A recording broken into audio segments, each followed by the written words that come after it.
On the way out of the castle, Kai was strangely silent. Sonny maybe should have been more concerned about that, but for now he didn't mind. He had enough to think about. Going back to that lodge, there were a lot of things that were there that he had hoped to never see, feel, or experience again. For a moment, he even thought about rushing straight back into his cathedral without making good on his promise. But why should he? It's not like he asked to be invited back. Nephis was the one who wanted his help with something. Just pretend like you don't care. Also, demand to be compensated for whatever it is they want you to do. You're an outsider now, and your services won't be cheap. Yeah, that was the best option. He wasn't going to agree to anything that didn't serve his own selfish interests. And there were a lot of things that Changing Star, with her thriving hunting party and following, could provide him with. There was this one thing in particular, something he really wanted to do, but couldn't on his own. Maybe they would be able to help him with that. As they were approaching the lodge, Kai suddenly asked in a serious tone, "Sonny, why did you want me to come with you? Really?" Hesitated, then said, I want you to tell me if I'm being lied to. Kai frowned. "I thought that Lady Nephis was your friend. Why are you so wary of her?" Sonny chuckled. Was she a friend? Even he didn't know what exactly the two of them were to each other anymore, or what they had been before. Worse yet, he wasn't sure what they would become. She's the kind of friend you don't really want to lower your guard around. He lingered for a moment, then added, There's also a guy called Castor. He's the one I especially don't trust. The archer raised his eyebrows. "I've only heard good things about Castor. Why him specifically?" Sonny cast a sideways glance at him and scowled. To be honest, Castor hadn't really done anything to deserve his hostility, but there was just something about the proud legacy that gave Sonny a familiar feeling of unease. He was too perfect. In Sonny's experience, only people with bad intentions were capable of appearing so flawless. Perhaps he was wrong, but the policy of always assuming the worst had too clean of a track record to be abandoned now. There's something about him I just can't quite put my finger on. He's almost too nice, too perfect. Seemingly satisfied with this answer, Kai shrugged and followed Sonny into the lodge. The headquarters of Changing Star's hunting party had changed a lot since his last visit. It had already looked pretty presentable back when he was a member, but now the lodge was much more impressive. The first thing that caught his eye was that it had grown much bigger. During the months of his absence, additional structures were built to expand it both horizontally and vertically. Now it was by far the largest building in the outer settlement, almost starting to resemble a small town hall. It was heavily fortified too, especially from the side that faced the White Road. A couple of lookouts were visible on the roof, observing the ruins below. They were wearing armor-type memories and holding bows in their hands. It was a far cry from how things were before. Inside, a lot of people were busy with various tasks. Sonny froze for a moment, disoriented by all the activity. He almost felt as though he had somehow mistakenly returned to the castle. The reason for it was not the neat and tastefully decorated interior, with warm carpets covering the stone floor and various tapestries hanging on the sturdy stone walls. No, the main difference was in how people here comported themselves. The rot of hopelessness was almost gone from their eyes, replaced with energy and vigor. Sonny frowned. Why hasn't Gunlog put an end to all this yet? From everything that he saw, Nephis was almost asking to be destroyed. How was all of this possible? His grim thoughts were disrupted by a young woman who greeted them with a smile. Welcome. Can I help you with something? Sonny stared at the smiling girl, trying to remember if he knew her. None came to mind. Trying to remove the scowl from his face, he answered in a flat tone. Nephis is expecting me. The young woman blinked. Sorry, who is Nephis? Sonny rolled his eyes. Sorry, Lady Nephis is expecting me. You know, changing star of the Immortal Flame Clan. The young woman's eyes widened. Oh, I see. Let me show you the way. Sonny wanted to retort that he knew the way, but truth be told, he wasn't sure that he did. With all the changes that happened to the lodge, he had no idea where things were. On their way, they passed the tiny room that used to belong to him. Just as they were walking by, Sonny glanced inside and saw that it was now home to someone else. In fact, he recognized a couple of things that the new owner left on the narrow cot. They were Castor's. A corner of his mouth curled upwards. Figures. It seemed as though he was thoroughly replaced by the scion of the Lee clan. Well, whatever. The cot was not very comfortable anyway, unlike his luxurious wide bed in the hidden chamber of the cathedral. Finally, the young woman led them to the area that used to be the central hall of the old lodge. Now it was separated from the rest of it by a thick wall, with a sturdy wooden door barring the way inside. Sonny took a deep breath, then walked in. He had imagined that moment a lot of times in the past. Granted, he never thought that his reunion with the cohort would happen in the presence of an unreasonably attractive, washed-out pop star, but still. Inside the room, a wide window opened onto an eerily breathtaking view of the dark city. On the wall beside it, a map of the ruins was littered with various markings that contained valuable information. They seemed to be much denser than before. There was a large wooden table beside the window, around which stood 7 makeshift chairs. Currently, only 2 were occupied. Effie was sitting in one, her feet unceremoniously resting on the table. As always, she looked extremely comfortable and relaxed. On the other chair next to her, a beautiful blind girl was cradling a cup in her delicate hands. It was Cassia. Nephis and Castor stood near the map, discussing something with each other. The 4 of them were the core of the Immortal Flame hunting party. Once Sonny and Kai entered, everyone turned to them. Sonny put on a brave face and forced out a grin. Oh, so many familiar faces. Hi, everyone. No need to say how much you missed me. Anyway, this is Kai. Kai, say hi to everyone. These are Cassia, Castor, and Effie. You already know Nephis. Giving him a strange look, the charming archer smiled dazzlingly and said in his ridiculously beautiful voice, hello, Lady Nephis, Cassia, Castor, Huntress Athena. It's very nice to meet you. Cassia giggled. You won't believe it, guys. I thought I just heard Night from Nightingale say my name. Crazy, right? Kai blinked. Oh, sorry. I am Night from Nightingale, actually. Effie leaned forward and extended one arm. Cassia's face, meanwhile, grew deathly pale. An expression of utter terror appeared on it. Her hands trembled, and the cup she was holding fell from them. Catching the cup just a moment before it hit the floor, Effie sighed and shook her head.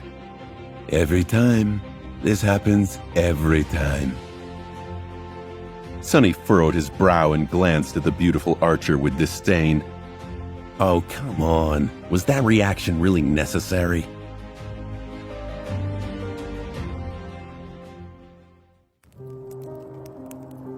The 4 people in the room reacted to his arrival differently. Nephis seemed to be indifferent, as always. However, Sonny knew her well enough to notice a strange tension hiding in the depths of her calm gray eyes. Castor greeted him with an amiable smile, but there was coldness hiding behind it. It seemed as though the handsome scion was not happy about this turn of events. Did he see Sonny as a rival for Nephis's attention, or was there more to it? In any case, it was not Sonny's problem.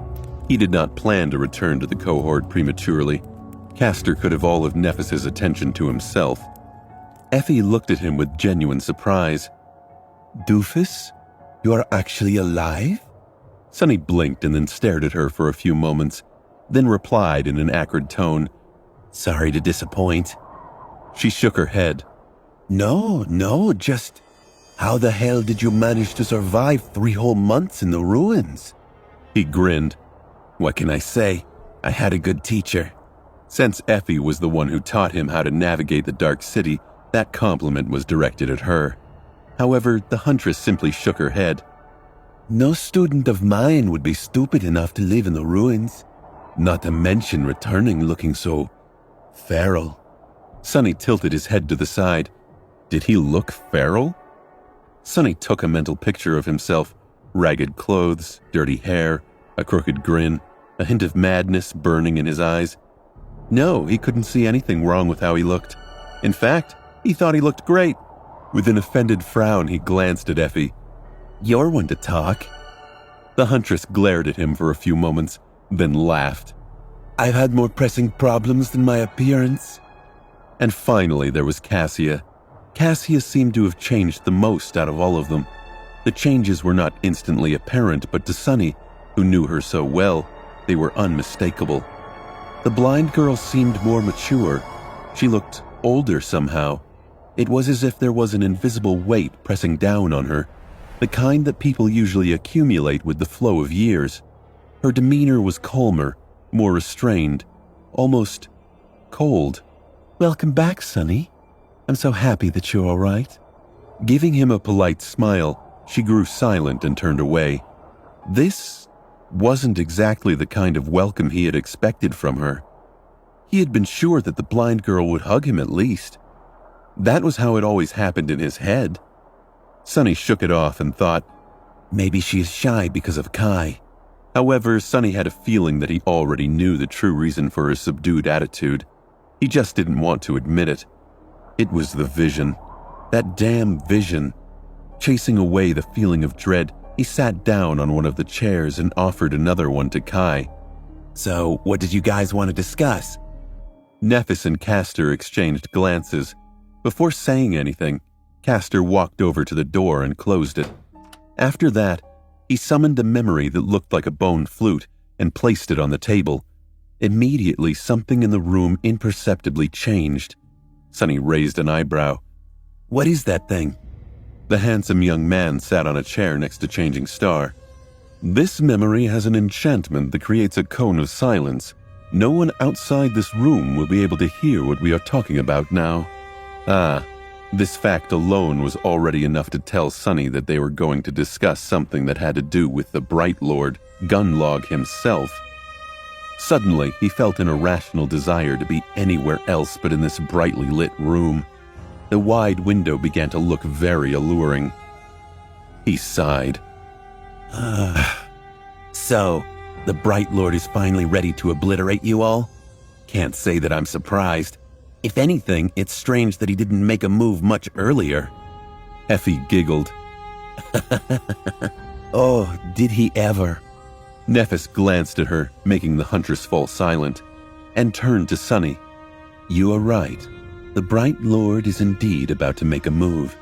We have withstood his previous attacks, but they were just a rehearsal. A few provocations to test our strength. Now he is ready to act in earnest. And that's why I need your help. Sonny raised his eyebrow. How can a cockroach like me help the great and mighty Changing Star, heir of the immortal flame? Effie gave him and Nephis a strange look, then cleared her throat. Don't take it to heart, princess, but I sort of agree with Sonny. What can this little imp, no offense, Sonny, do that we can't? I mean, he is a decent scout, but... Sonny sneered at Effie. Hey, offense taken. Changing Star smiled, then nodded at Sonny. Don't be misled by his act, Effie.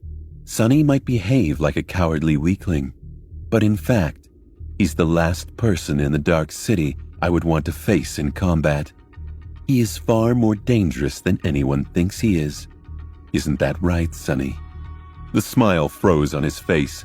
A few moments passed in silence, with everyone staring at him. Finally, Sonny sighed. Oh well, I guess the secret is out of the box. Surprise, everybody. I'm actually not a weakling. Who could have thought? Then he glared at Effie and added in a mocking tone. Oh, my mistake. Actually, everyone except for you already knew. It seems that you are. However, Nephis interrupted him. That's why he was able to survive 3 months in the ruins, just like he had survived 2 days in the labyrinth. Sunny is an extremely formidable fighter. Sunny smirked and thought, Wow, is she trying to flatter me? Nephis finished her thought. He's just a bit of a devious asshole, but that's exactly what makes him so dangerous. Sunny frowned and silently added, I guess not. Looking at Effie, Sunny shrugged and smirked. If you don't believe her, just ask Knight. Suddenly dragged into the conversation, Kai coughed. Yes. I can confirm. He is indeed a bit of an asshole. Sunny's face twitched. Not that. Tell them how I saved you. The charming archer fluttered his eyelashes with an innocent look, then added, Oh, right. Indeed. Sunny saved me in the ruins last night.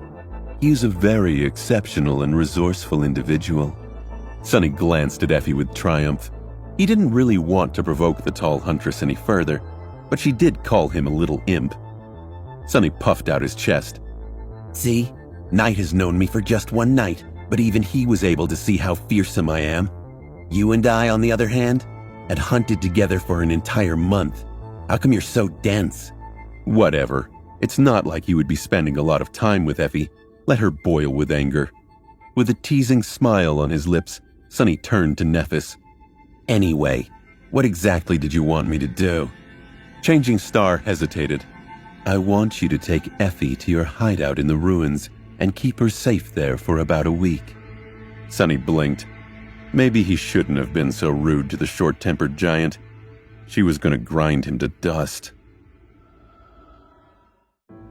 Sunny grew silent and tried very hard not to look at the huntress, who was glaring at him with murder in her eyes. Did he hear it right? Excuse me? You want me to keep Effie safe? Nephis gave him a nod. When Sunny didn't immediately acquiesce, she sighed. Nephis was not used to getting pushback. I guess I owe you an explanation. With a frown, she glanced at the map of the Dark City. Her gaze was fixed on the symbol of a tower drawn in its center with white paint, the Bright Castle. She tapped her finger on the symbol. You asked why Gunlog hasn't killed us all yet. This is a good question. However, the answer is complicated. Changing Star turned her head and looked at Sunny. Partially, it is because I have not challenged him openly yet. I also haven't done anything to justify an intervention. Everything we have accomplished for the benefit of the outer settlement not only fell outside the purview of his reign over the castle, but also strengthened the human position on the Forgotten Shore overall. Officially, he has no grounds to accuse me. Sunny scoffed. It's not like Gunlog really needs justification. He only needs the pretense of one, and even then just barely. Nephis slightly frowned. You are right. If he really wanted to escalate the situation and bring about an open conflict, he could have easily created a reason. Alternatively, he could have sent Horus under the cover of night to make me disappear without a trace. But he didn't. And we are not entirely sure why. Sunny blinked as it dawned on him. You don't know.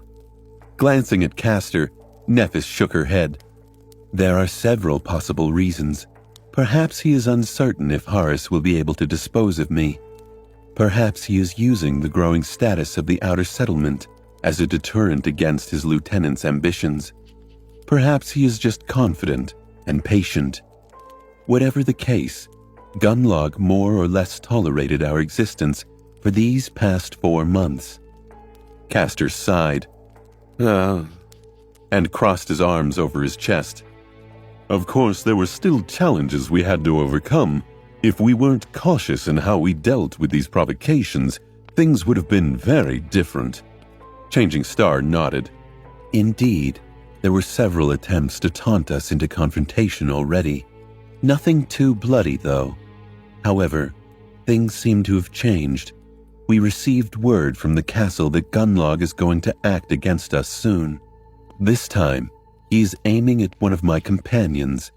The attack will be a serious one, and the target is Effie. Sonny glanced at the unruly huntress and raised his eyebrows. He had a lot of questions. Why her? Castor clenched his fists. He struggled and failed to keep the edge of annoyance from his voice. Gunlog could have targeted any of us, really, but Effie, despite all my warnings, got into a rather vulgar argument with a bunch of guards who came into the outer settlement for some entertainment. Coincidentally, some of these guards went missing last night. No one knows what happened to them. Sonny was pretty sure that he knew exactly what had happened to them, though. After all, he was the one who killed them, but the rest of the group didn't need to know any of this. Actually, I might know something about that, Kai suddenly said, smiling like an idiot. Sonny growled inside. Shit, who asked that fool to open his mouth? He tried to make the archer shut up with a murderous stare, but it was already too late. Kai enthusiastically went on to describe how he was kidnapped, put in the well, and then rescued by a mysterious stranger, who turned out to be Sonny. Luckily, he was under the impression that the kidnappers were all slaughtered by the Black Knight, not realizing that Sonny was the one who had lured them into the cathedral in the first place, after personally killing their leader. If Kai knew the full truth, things might have turned rather awkward. After he was done talking, Castor sighed. Oh, thank you. This is a very valuable piece of information. Sadly, it doesn't change anything. Whether those guards were murdered by a nightmare creature or not, the Bright Lord has more than enough reasonable doubt to pin the blame on Effie, which means she's in danger. Gunlog is going to use her as a hostage and force Lady Nephis to challenge him. If she does, he will kill her. If she doesn't, Effie will die and our reputation will be ruined. Either way, he wins. Sonny cast a sideways glance at Effie, who was still relaxed and seemingly undisturbed by the prospect of dying horribly in the dungeons of the Bright Castle. In fact, she was currently more interested in fishing out a piece of meat that was stuck between her pearly teeth, and not paying Castor any attention. Sonny blinked and thought scornfully, What a lunatic. This is the person we're all risking our lives for? As if it could read his mind, Sonny's shadow shook its head at the irony of Sonny's condemnations. Sonny turned to Nephis and Castor. How do you know all of this? In fact, this question was moot. He already had the idea. To receive information about Gunlog's plans, they had to have a spy in the castle. More than that, given the nature of that information, it had to be someone of considerable rank, perhaps even someone in the inner circle of the Bright Lord. Was Neph working with one of the lieutenants? Each of those 5 monsters was dangerous and very well situated in Gunlog's army. Sonny wondered who would be so foolish as to betray their own interests. Maybe Nephis's efforts had begun to sow discord in the walls of Bright Castle. It had been a while since Sonny set foot in there, so it was possible. His eyes swept over the room. Sonny counted the number of chairs in the room. There were 7 chairs, but only 6 people. Sonny drummed his fingers on the table. He thought, interesting. It was clear Nephis didn't trust him. Not anymore. He hadn't expected her to give him an honest answer, but he thought she'd at least be the one to respond. Instead, Castor spoke up. We have an ally. Sonny decided not to press the issue any further. Frankly, he didn't really want to know. There was just one last question he wanted to ask. I see. Well, there is one last thing that I don't really understand. You said to keep Effie safe for a week. What is going to change in a week? I doubt that Gunlog will magically forget everything after a few days. A heavy silence descended on the room. No one seemed to want to speak first. After a few moments passed, Nephis finally broke the silence. Looking in the window, she leaned back and said in her usual, even indifferent tone, "In a week, we will be ready to leave the city." Sonny almost fell from his chair. Nephis was almost ready to make her move? Sunny knew how bloody that would be.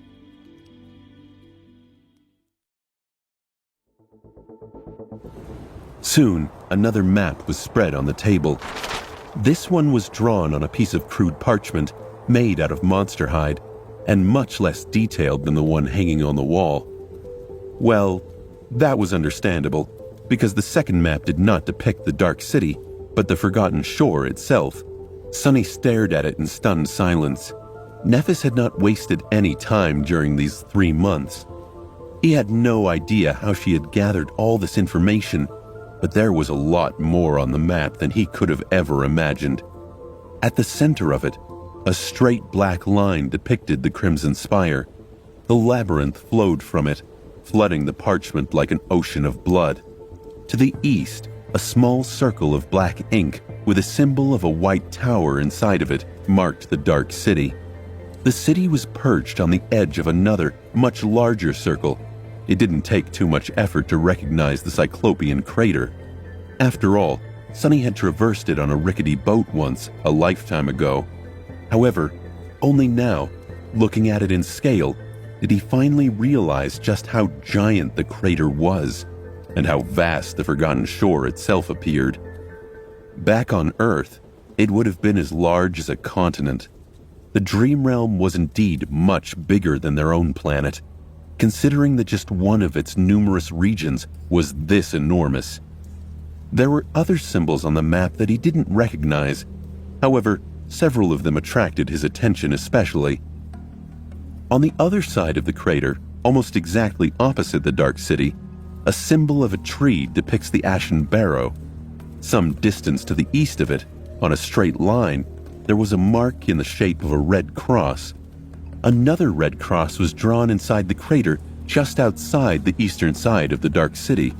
The third one was about a week's worth of traveling time to the north, near a symbol that looked like a grotesque misshapen skull. The fourth one was halfway between the ruins and the Crimson Spire.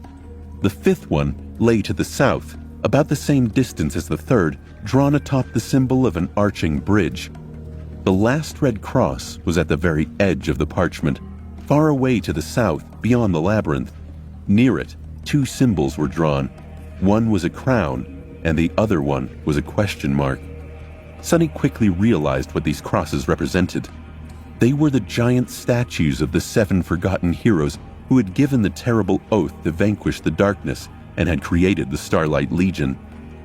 The one to the east of the Soul Devourer was the statue of the knight that he had used as shelter on his first night in the Dream Realm. The one near the walls of the city belonged to the woman whose hand had saved them from drowning in the dark sea on the night of their escape. The other 4 crosses, most likely, marked 4 more headless statues. But where was the 7th? Frowning, Sunny glanced at the map. So, let me get this straight. You want to leave the Dark City, cross the labyrinth, reach the edges of the Forgotten Shore, and then return? Nephis smiled. Pretty much, yes. He sighed. If we somehow survive the months of traveling through the labyrinth and manage to escape it, why the hell would we return? The smile on her face withered. Changing Star lingered for a few moments, then pointed to the 3 symbols at the lower edge of the map. The red cross, the question mark, and the crown. The First Lord of the castle led an expedition to find the way out of the Forgotten Shore. This is where his trail disappeared. From what we were able to learn, an unassailable mountain chain blocks the path to the south. They ventured into the mountains and never returned. Nothing but death awaits us there. Sunny scratched the back of his head. So, you aren't looking for a way out. You're looking for the remains of the cohort of sleepers that had conquered the castle 15 years ago. Neff nodded. There is an ancient item that they took away from the castle. If we find it, we have a chance in the fight against Gunlog. Sunny frowned. He felt as though she was not telling him everything. Maybe what little trust remained between them was not enough to share those secrets. Maybe she didn't want someone else in the room to hear them. But then again, he didn't care. Changing Star's business was her own. Sunny was just here as a potential mercenary. As long as the reward was worth it, he was ready to not ask any questions. Provided that his ignorance was not going to get him killed, of course. Feeling his hesitation, Nephis added, "The way to the mountains is not as dangerous as you think. There is a method we can use to reach them comparatively safely. But once we're there, that's where we'll need your talents. Having you with us will make a lot of things easier." Sunny looked at her with doubt. "How do you know all of this? It's not like there's anyone in the Dark City who was alive back then." Nephis shrugged. "There isn't, but there are stories, some written evidence. However, most of this we have learned from Cassia's visions." She gave the blind girl a warm look. "Cassia has helped us a lot." Sunny had to think. If Changing Star made this plan, it meant that she had good reasons to believe that it was doable. Of course, there would be danger. Nothing on the Forgotten Shore was ever safe or easy, but there was a rare opportunity in all of this too.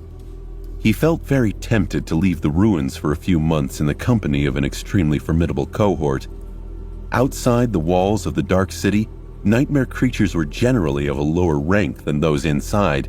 The efficiency of his hunting would be much higher, which would land him more shadow fragments and memories to feed the Stone Saint, especially if powerhouses like Nephis, Effie, and Castor were fighting alongside him. But more importantly, if Cassia was there to warn them of the dangers that they had no business trying to fight. He never forgot how many times her affinity to mysteries and revelations had saved their lives in the past, like on that awful night when they had summoned a terrifying beast from the depths of the Dark Sea.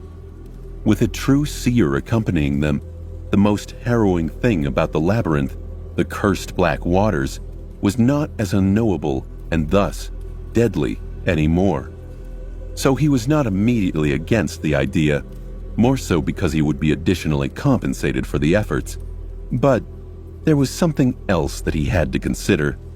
Looking up, Sunny glanced at the people gathered in the room and cleared his throat. I would like to talk to Nephis alone, please." Most of them just stared at him without moving. Castor especially did not seem happy about the prospect. Sunny wondered, what is it about him and Neph? Why is he so possessive? But after Changing Star gave them a look, they reluctantly stood up and left the room, one after another. Soon, Sunny and Nephis were left alone.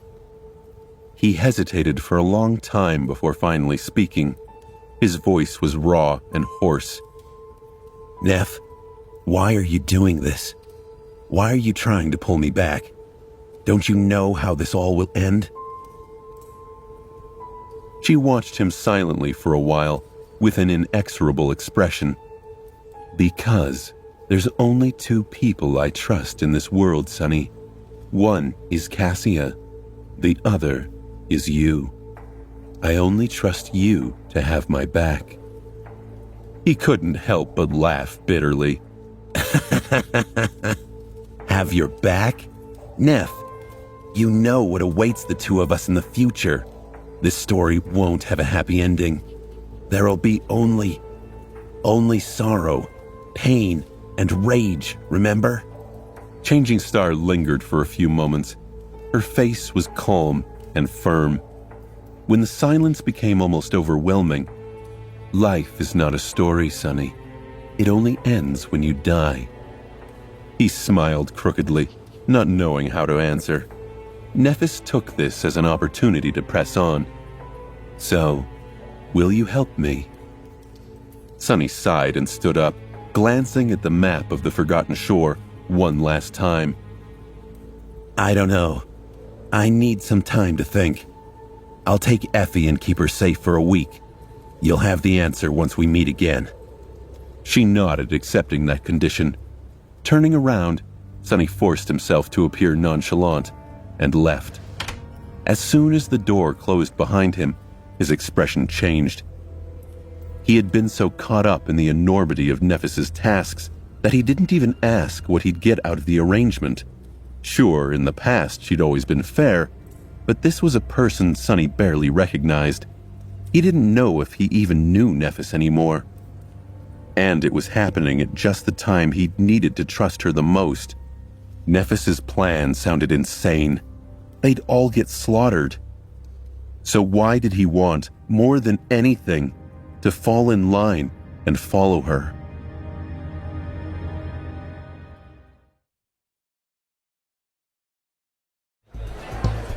After finishing his conversation with Nephis, Sonny wandered back through the crowded lodge in search of Effie and Kai. The two of them were in the dining area, discussing something between themselves. He noticed Castor observing him from the stairs leading to the second floor, but chose to ignore the man. More curiously, there was no sign of Cassia anywhere. Sonny wondered if she was avoiding him, and hoped that was not the case. No matter what had happened between him and Nephis, he still thought of Cassia as a friend. Maybe his only friend. Somewhat disappointed, Sonny landed on a chair next to Kai and Effie and gave them a dark look. What? The two of you know each other? Kai smiled. Who doesn't know the great huntress? We had, a few brushes in the past. Deciding not to inquire what type of brushes he was talking about, Sonny sighed.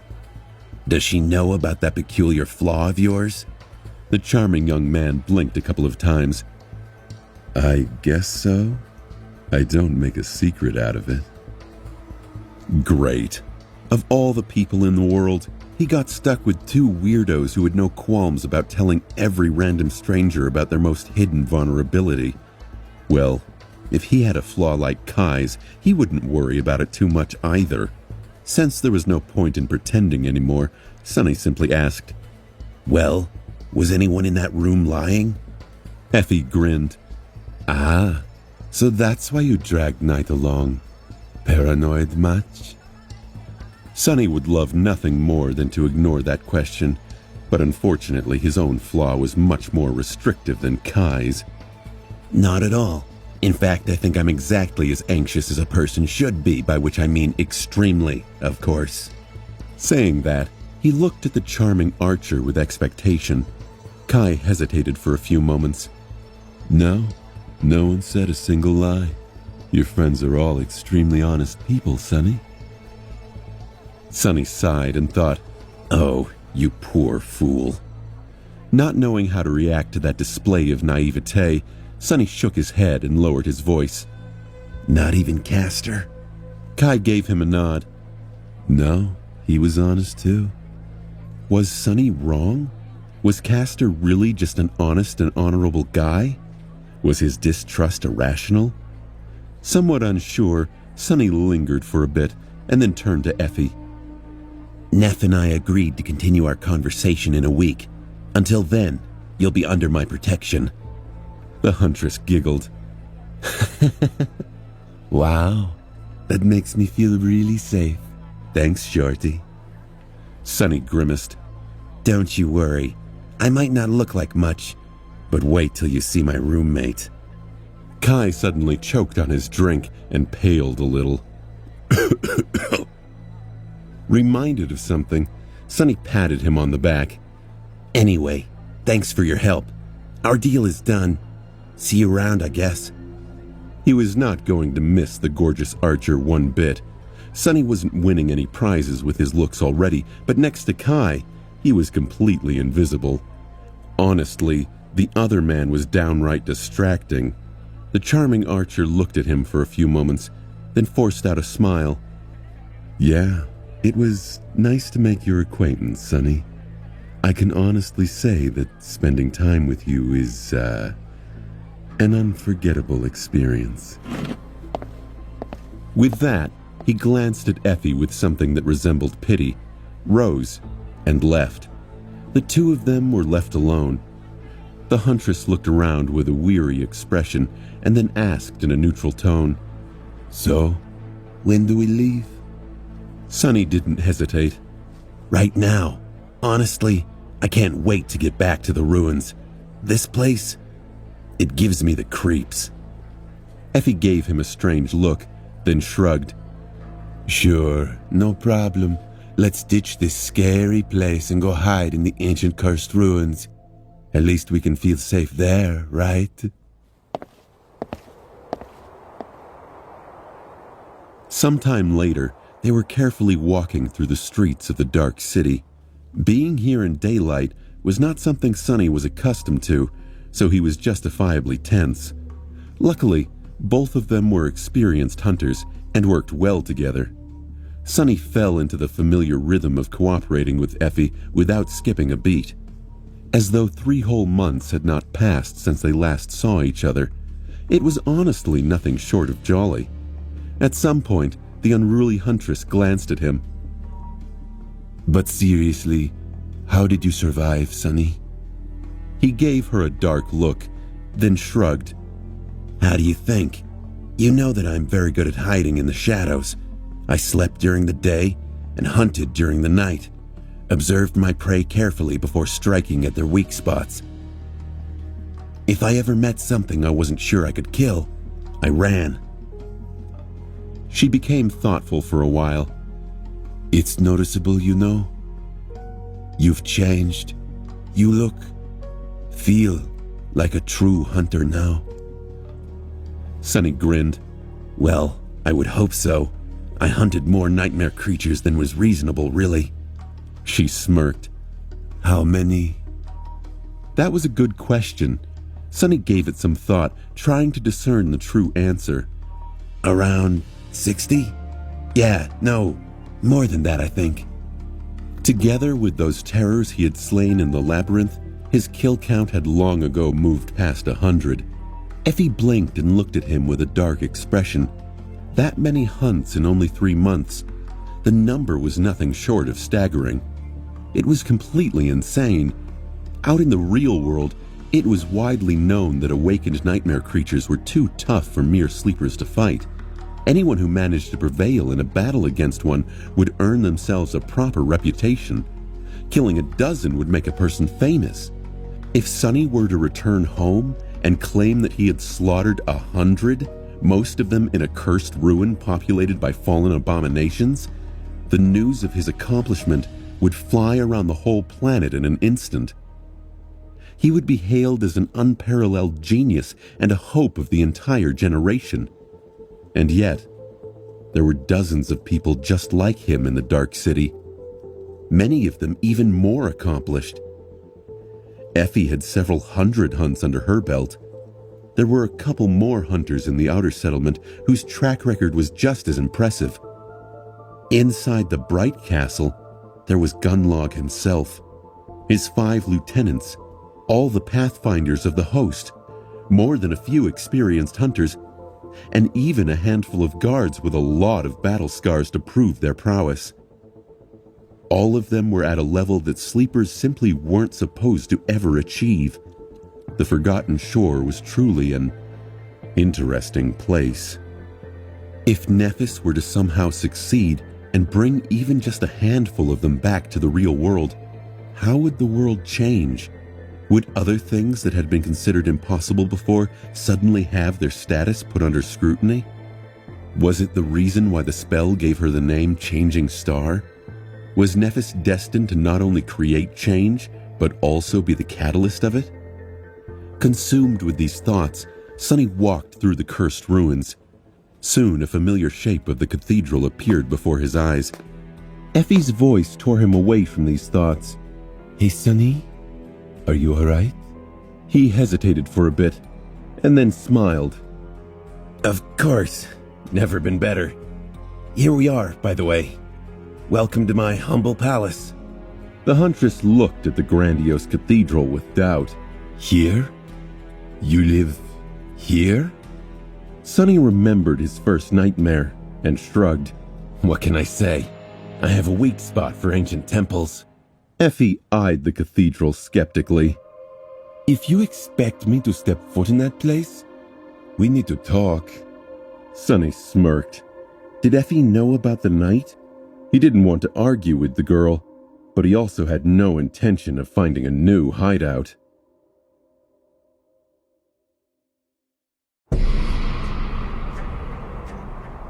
Effie regarded the cathedral for some time, then glanced at Sunny with doubt. I know that nothing comes out alive from that temple. Are you sure that this is where you live? With a carefree smile, Sunny shrugged. The fact that Effie had a sense of the danger hiding inside the ruined church made sense. Even if this place was situated outside of her usual hunting grounds, she had extensive knowledge of the Dark City, some from her own exploration and some from sharing information with other hunters.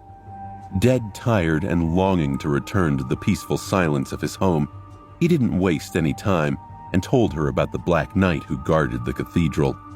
The unruly huntress scratched the back of her head. So, there's a fallen devil inside. He's the roommate you were talking about. Sunny gave her a nod. That bastard endlessly patrols the ground floor and kills anything that comes through the doors. However, if we enter through the roof and stay hidden, we can reach my living quarters without any problem. More than that, nothing will bother us once we're there, because that bastard never comes that way and obliterates anything that tries. Effie was silent for a while, then grinned. So, you basically have a devil for a bodyguard. Pretty smart. Sunny chuckled. Did Effie actually give him a compliment? Maybe the ice between them was starting to thaw. Effie was quick to add, For a doofus like you. Sunny smirked but didn't respond. Something told him that little jab was more out of fun than sincerity. Once they climbed up to the roof, there was a slight problem. Sunny failed to consider that the hole in the tiles that he used to enter the cathedral, well wide enough for his small frame, would be too tight for the tall and robust huntress to crawl through. Looking at the narrow gap between the massive plates of dark marble, Effie gave him a gloomy look.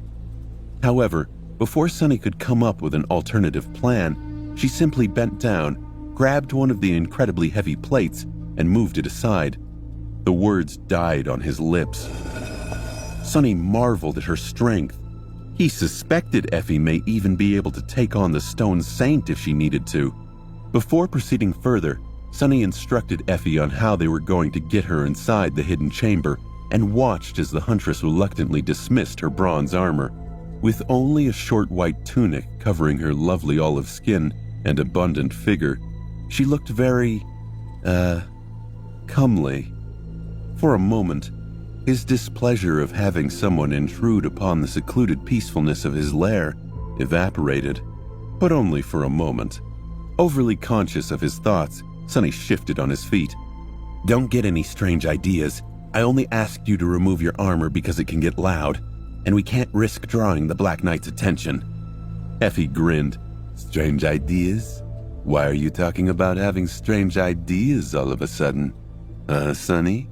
He gritted his teeth, turned away to hide his blushing face, and crawled into the hole between tiles. Once they landed on the support beam of the cathedral, Sunny guided Effie's hands to rest on his shoulders. Although the sun was still high in the sky, there wasn't any sunlight around them. Only the floor of the ancient temple beneath them was bathed in it. But even then, large areas of the grand hall looked as if they were drowned in deep shadow, only it wasn't shadow. It was darkness. Not one born from the absence of light, but true darkness, one which even his sight could not pierce.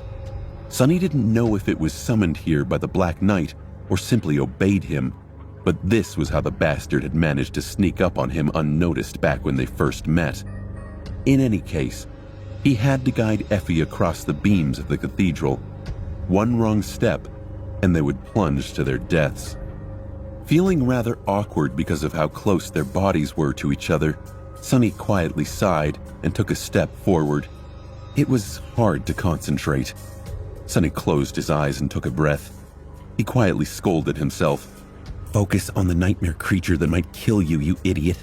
That's what's important. A few minutes later, they reached the hidden balcony behind the statue of the unknown goddess. Despite the fact that nothing out of the ordinary had happened, Sunny was rather on edge. Something told him that this was going to be a really long week. Once they entered his hidden chamber, Sunny informed Effie that she was free to create light and speak. Not wasting any time, the unruly huntress summoned a radiant memory and looked around with curiosity. The beautiful and spacious room that had once belonged to the priestess of this ancient temple was suddenly flooded with soft light. The intricate engravings on the walls created an atmosphere of sanctity and elegance.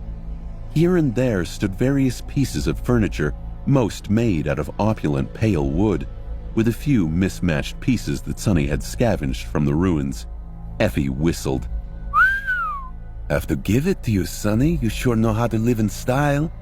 Who would have thought? He smiled. Jealous? She sighed. The important thing is that even if Gunlock tracks us here, none of his people would be able to enter. So we are indeed safe. Slightly disappointed, Sonny shrugged. Well, make yourself at home. I'll show you the back exit and the other stuff later. With that, he furtively glanced around and tried to quickly hide a few things from sight to make his home more presentable. If he had known there was going to be a guest here, he would have cleaned up the mess a little in advance. Not that Effie paid it much attention. She walked around with curiosity, studying the engravings on the walls and ancient furniture. But then, suddenly, Sonny heard a loud giggle coming from behind. Turning around, he saw Effie standing in front of the wardrobe, hidden behind a stone panel. The wardrobe was currently open, showcasing the garments left behind by the priestess. The huntress looked at him with a strange smile. Sonny shot her a confused look. What? Effie shook her head. No, nothing. It's just, you know, Sonny, when I first saw you, I thought, look at this tiny boy. He's just like a toy. You just want to dress him up like a doll and play with him. Sonny blinked a couple of times, then scowled angrily. Who are you calling tiny? Not paying him any attention, the huntress glanced at the wardrobe and giggled again.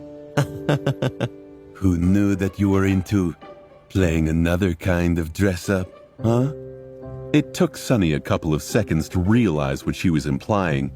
When he did, he turned bright red from outrage. What are you talking about? Those aren't mine. The priestess who lived here before left them behind. Effie nodded a couple of times. Sure. You just happen to have a wardrobe full of pretty dresses. By accident. Sonny puffed his chest up. That's the truth. I never lie. She looked at him with a wide smile. But of course, it must be the truth. I totally believe you. Definitely. Sonny stared at her with his mouth wide open, not knowing what to say. Effie, meanwhile, looked around and innocently fluttered her eyelashes. But Sonny, we have another problem. Gritting his teeth in irritation, he snapped, What is it? She lingered for a few moments, then said teasingly, There's only one bed. Ah, what a predicament. Whatever shall we do? Sonny glared at her for a long time, then spat. You take the damn bed. I'll sleep on the floor. With that, he turned away and tried to take a deep breath. He was beginning to wonder why he agreed to take Effie in. He knew she was only teasing him, and that by getting flustered, he only made things worse. But he wasn't used to dealing with this kind of thing. If she keeps this up, I'll never make it a week.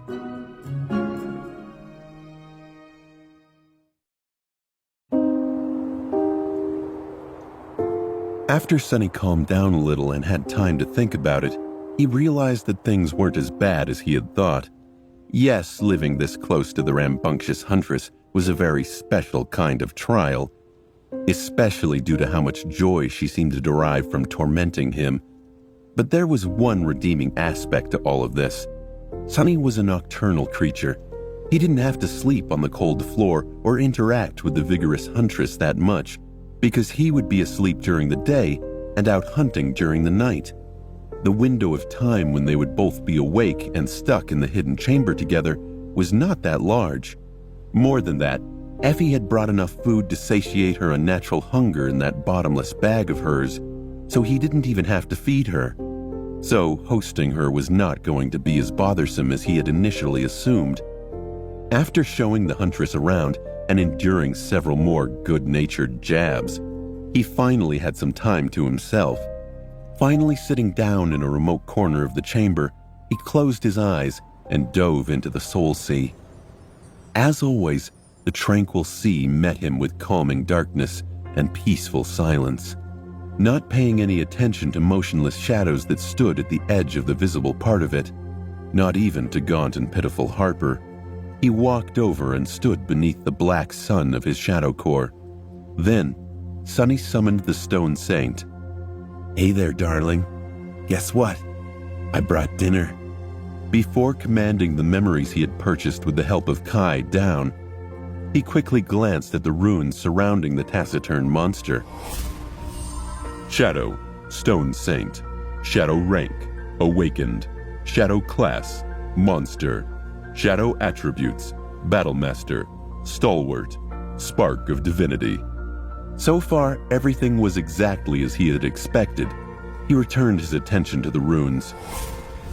Shadow fragments, 6 out of 200. Only 6 fragments, and the Stone Saint was already so strong. He couldn't wait to see his monster grow even more ferocious. Not wasting any more time, Sunny summoned the first memory, a strange sword with a stupid amount of useless gems embedded into its blade for some idiotic reason, and handed it to the Stone Saint. She took the sword without showing any emotion and ruthlessly shattered it with her gauntlets. The voice of the nightmare spell resounded.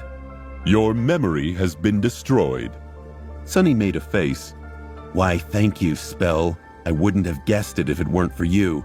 So helpful. 2 torrents of ethereal sparks entered the Stone Saint's body and were absorbed by the dark embers burning in the depths of the living shadow that hid in her body. The spell responded as expected. "Stone Saint has grown stronger." Sunny grinned and glanced at the runes again. Shadow fragments, 7 out of 200. Satisfied, Sunny summoned the next memory. The process repeated itself. "Stone Saint has grown stronger. Stone Saint has grown stronger. Stone Saint has grown stronger." As the number of shadow fragments saturating the core remnants inside his pet monster grew, Sunny's mood continued improving. This was the best feeling ever. He stared at the runes, watching the shadow fragments climb up and up as he fed memories to the Stone Saint. Finally, after sacrificing his 9th memory, the runes read, "Shadow fragments, 20 out of 200.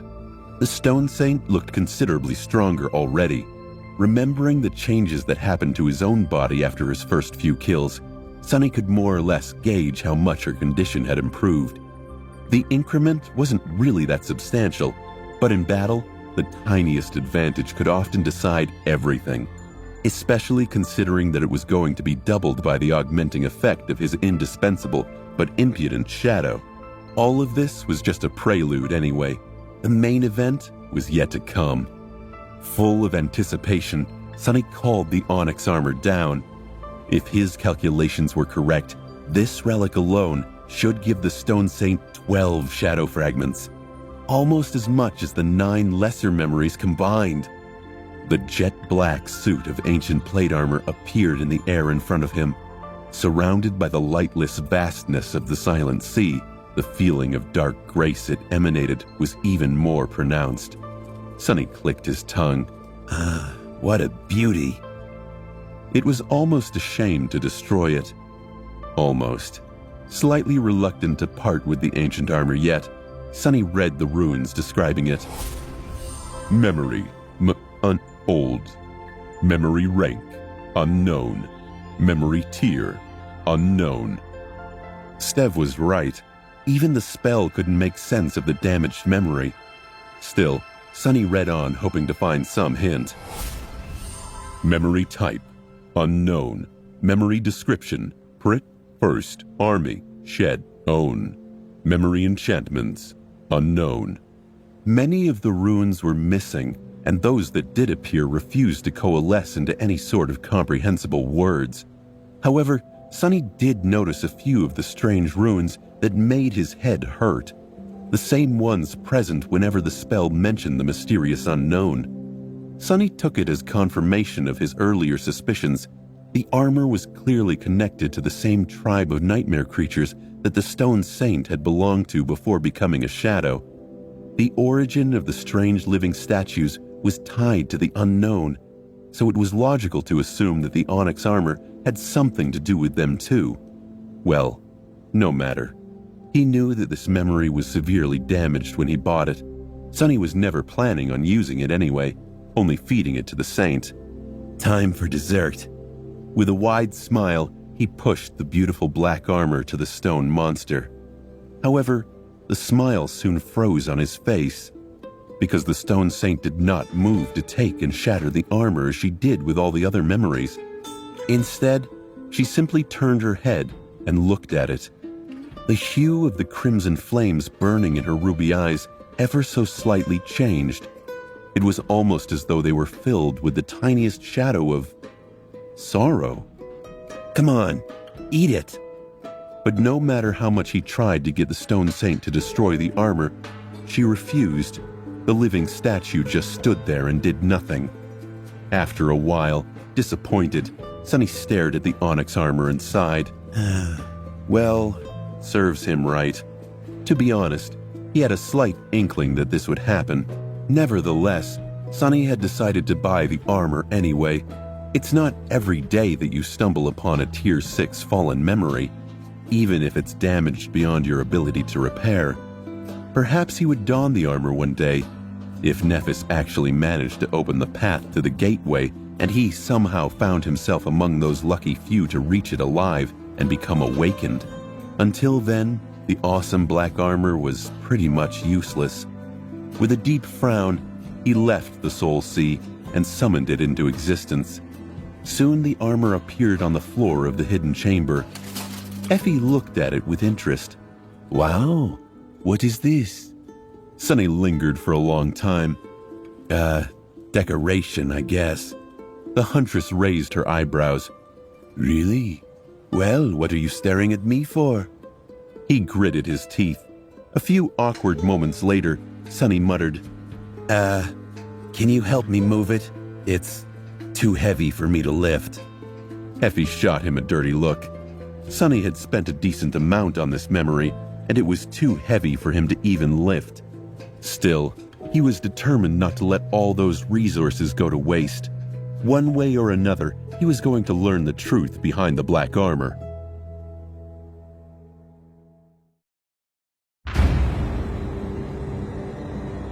Sonny closed his eyes and savored the feeling of night in the cursed city. In many ways, this place felt like home to him. He had left Effie back at the cathedral and set out on a hunt. The nightmare spell intoned, "Your shadow grows stronger." With a rather unpleasant noise, the monster's head fell.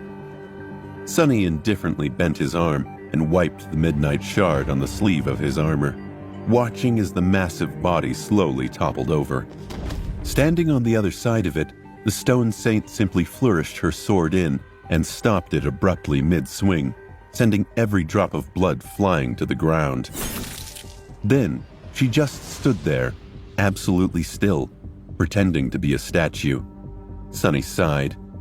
That's a cool trick. I should learn it. Honestly, cleaning his blade on the puppeteer's shroud was not very fair to the Tier 5 armor. He felt guilty. He shot a look towards the saint. Watch my back. With the taciturn echo observing the surroundings, he summoned the prowling thorn and used it to recover the soul shard from the carcass. This was the fourth nightmare creature Sonny had killed that night. With the help of the Stone Saint, his hunts were becoming much easier than before, not even mentioning the fact that the Stone Saint was as powerful as most of his marks. The mere fact that he had a partner to draw the enemy's attention away changed a lot of things. Sonny was somewhat capable of engaging in direct battle with these abominations, but preferred to avoid it. His way of doing things was to spring from the shadows and, ideally, kill the enemy with a single strike. If everything went smoothly, the prey would never even see its killer. Of course, such a hunting method required a lot of cunning, patience, and preparation. He had to observe the enemy for a long time to learn its behavior and weaknesses. The confrontation itself took just a few seconds, but only because days had been spent time in advance to make that immediate resolution possible. After hunting in that meticulous way for 3 months, Sonny felt strange simply overpowering the monsters with brute force. The combination of Stone Saint's indomitable defense and his swift blade was nothing short of miraculous. It was almost like fighting side by side with Nephis. Almost. With a sigh, Sonny threw the soul shards into his rucksack and stood up. He was facing a problem that he had never expected to face. It was honestly rather bizarre. He was running out of monsters to kill. Awakened nightmare creatures weren't that abundant in the Dark City to begin with, let alone those whom he had already tracked, studied, and felt confident attacking. After tonight's massacre, pretty much every one of them was dead. Sonny had cleaned the house. But he was so much stronger now, so much more dangerous. With the help of the Stone Saint, maybe there was no need to be so cautious. No, this is how you get yourself killed. This was a dangerous mindset. Despite his recent growth, Sonny was still in no way the apex predator in the ruins. He was the opposite of that. Of all the creatures stalking these streets, he was the weakest. Pride is the gravest of all sins. Next thing you know, you'll be trying to hunt the fallen ones. Sonny would perhaps survive a confrontation with a fallen beast. Maybe. But defeating one was a whole other conversation. And if he had the misfortune to stumble on something of a higher class, his chances of making it out alive would not be very high. He could start investigating one of the awakened creatures that he knew of, or simply go home. However, something was bothering Sonny. There was this feeling in his head that he had a seed of an idea, but then got distracted and failed to fully form it. What was I thinking about just now? Whether or not to hunt again tonight. How powerful he had become with the help of the shadow. How it was not very practical to wipe the blood with the sleeve of the puppeteer's shroud. Oh, right. Back when he saw the Stone Saint shake off the blood of her sword, he thought that this would be a cool trick to learn. At that moment, he got a feeling that he was onto something. I should learn it. I should learn it. Suddenly, Sonny's eyes became bright. If he could learn this trick from the Stone Saint, what else would he be able to learn from her? This shadow of his had an attribute called Battle Master, which meant that she was proficient in all forms of combat. Why use her as just an instrument when instead he could learn from her? Was there a better teacher for someone like him? The answer was no. With his technique stagnating because of the lack of guidance, there was no one better than the masterful Stone Saint to learn from. Suddenly excited, Sonny summoned the taciturn monster back into his shadow and headed home. By the time he returned to his hidden lair, Effie was already awake. Sitting on the bed, she was lazily staring at the ceiling and whistling a cheerful tune.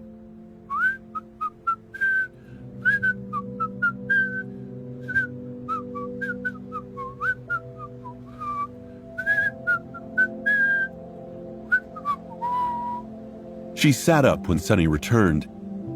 Oh, you're back. Good hunt?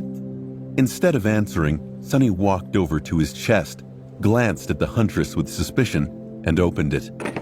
Then he poured the contents of his rucksack inside. 7 soul shards fell on the pile, which was sadly visibly diminished because of his recent expenses. It was still nothing to scoff at, though. Effie whistled. 7? How many heads is that? Sonny closed the chest and sat on it. 4. 3 monsters and 1 beast. Effie blinked a bit stunned. 3 monsters? How did you manage to kill 3 monsters in one night? He hesitated, then sighed. Trying to hide the existence of the Stone Saint would be very bothersome, especially if he was going to venture on an expedition with Neff's cohort. Out there in the labyrinth, chances were that none of them would be able to hold back to hide their aces. That was if he was going to agree to it, of course. Anyway, there would be not much harm in revealing her now. Or rather, the benefits outweighed it. I'll show you. Just don't freak out. Effie giggled. I'm pretty sure that nothing you're capable of showing can freak me out. Ignoring her teasing tone, Sonny glared at the huntress. and summoned the saint out of his sea of soul. Immediately, 2 crimson flames ignited in the depths of his shadow. A moment later, the menacing stone knight stepped from it on the floor of the hidden chamber and turned her head to Effie. Effie recoiled. What? What the hell is that? The giant instinctively summoned her spear, and Sunny leapt between the 2 fearsome warriors.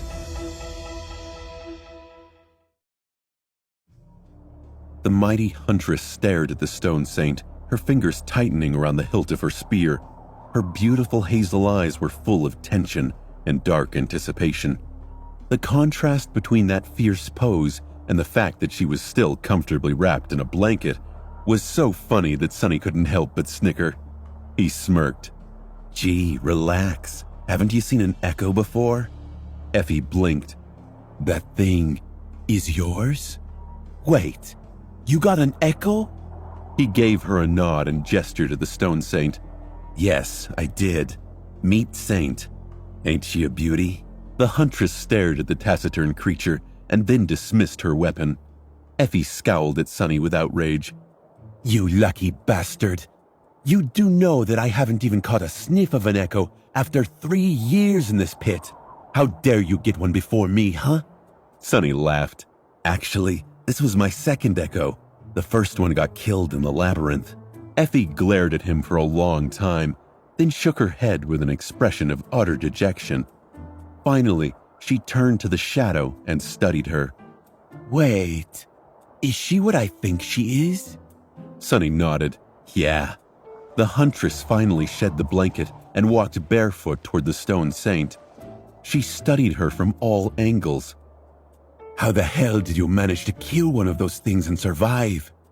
Sunny, who had found himself involuntarily studying Effie from all angles as well, blinked a couple of times and shrugged. Actually, it got wiped out by a group of fallen. There was an epic clash, to say the least. I just happened to be there in time to finish one off. And here we are. Effie stared at the shadow with admiration. What class is she? Sunny smiled. Awakened monster, but I watched her kill 2 fallen beasts, so I'd say she's an elite among her peers. Anyway, you can see how it's not impossible to hunt 3 monsters in one night with her by my side. I studied them in advance, of course. That's why we were so fast in dealing with them. The huntress crossed her arms, thought for a bit, and then gave Sunny a strange look. Why are you showing her to me? With how paranoid you are, I'd expect you to keep such a treasure hidden. He lingered for a moment. With what I have planned, showing her to you is sort of a requirement. Effie grew silent, then gave him a mischievous smile. Sorry to disappoint. Don't get me wrong, I'm up for all kinds of fun. But Sunny, nightmare creatures is where I draw the line. He frowned, not quite getting what she was talking about. Then his eyes widened. What? What kind of degenerate are you? Training. I wanted to use her for training. The unruly huntress blinked innocently. Training? Sunny, there's nothing wrong with being a bit inexperienced at your age. In fact, it's quite charming. You don't need to resort to this kind of thing, you know. Who are you calling inexperienced? I'm plenty experienced. Wait, crap. What are you even talking about? Dying from laughter, Effie left Sunny to fume with outrage and walked over to the makeshift kitchen while shaking her head. Soon the tantalizing smell of roasting meat filled the air. Sunny thought to himself, I'm going to kill her. Should I kill her? It's going to be pure self-defense anyway. A week of this would be the death of me. With a sigh, he tried very hard to calm down. When his thoughts returned to their usual cadence, Sunny stood in front of the stone saint and slowly exhaled. It was time to learn. To begin his new training regime, Sunny headed outside onto the street. He considered summoning his shadow and using it to augment his power, but decided it was best to practice in his natural state. Even though he knew that this was going to bring him a lot of pain in the future, he was adamant about his choice. There were several reasons why he wanted to face his pet monster with his own physical ability and nothing else. The first and most simple reason was that Sonny knew that the shadow would not always be there when he needed it. Just like during the battle against the Spire Messenger when it had been away scouting. Circumstances in which he was going to have to rely on nothing but his own prowess were bound to happen. Not to mention that it had been his own reflexes and not the shadow that saved him from being cut in two by the Black Knight. The second reason was less evident. It had to do with the existing hierarchy of power in the Dark City. At the very top, there was the Fallen. Beneath them, those creatures that were merely awakened. And at the very bottom, sleepers. Any fight that a human could face in that cursed place was going to be against an overwhelming force. With time, Sonny had adjusted to this reality and was able, these days, to face the lower classes of awakened abominations on almost equal terms. With the help of the shadow, he was still weaker, but not by that much. However, deep down, he knew that sooner or later, he would be forced to fight against fallen enemies, and he was also almost sure that he would have to cross swords with humans that had saturated their cores to the brim with soul essence, and were thus much stronger than him. For that reason, his experience hunting monsters who were not much stronger than his augmented self was actually an impediment. It dulled his edge and made him forget what it meant to struggle against an enemy who was leagues above him. The knowledge and mindset that he desperately needed to retain to have a chance of surviving the future. He had to keep himself humble. And lastly, there was one truth that he had learned during these 6 months on the Forgotten Shore, and it was that nothing was more beneficial to one's growth than fighting against a superior opponent, especially if that fight ended in your loss. One defeat taught a person more than a dozen victories against weaker enemies. The problem was that in this cursed place, any defeat meant death. So Sonny had little experience losing to someone. From start to finish, he tasted loss only 3 times. Once in a battle against the Carapace Centurion, once when he had faced Nephis under the branches of the Soul Tree, and once in this very cathedral when the Black Knight's sword had sliced his stomach open. Each of those defeats taught him more than anything else did. So having the opportunity to fight with a monster who was much more powerful than him and yet had no desire to kill him was an extremely rare and precious opportunity. That's why Sonny steeled himself and let the shadow rest on the floor while he faced the Stone Saint. Taking a deep breath, he summoned the Midnight Shard, assumed a defensive stance, and looked at the menacing Stone Knight right in the eyes. "Attack me!" Not wasting even a second, she did just as she was told. Sonny's eyes went wide as the behemoth charged at him. Maybe this was a mistake. The Stone Saint attacked with the vicious strength of a true monster.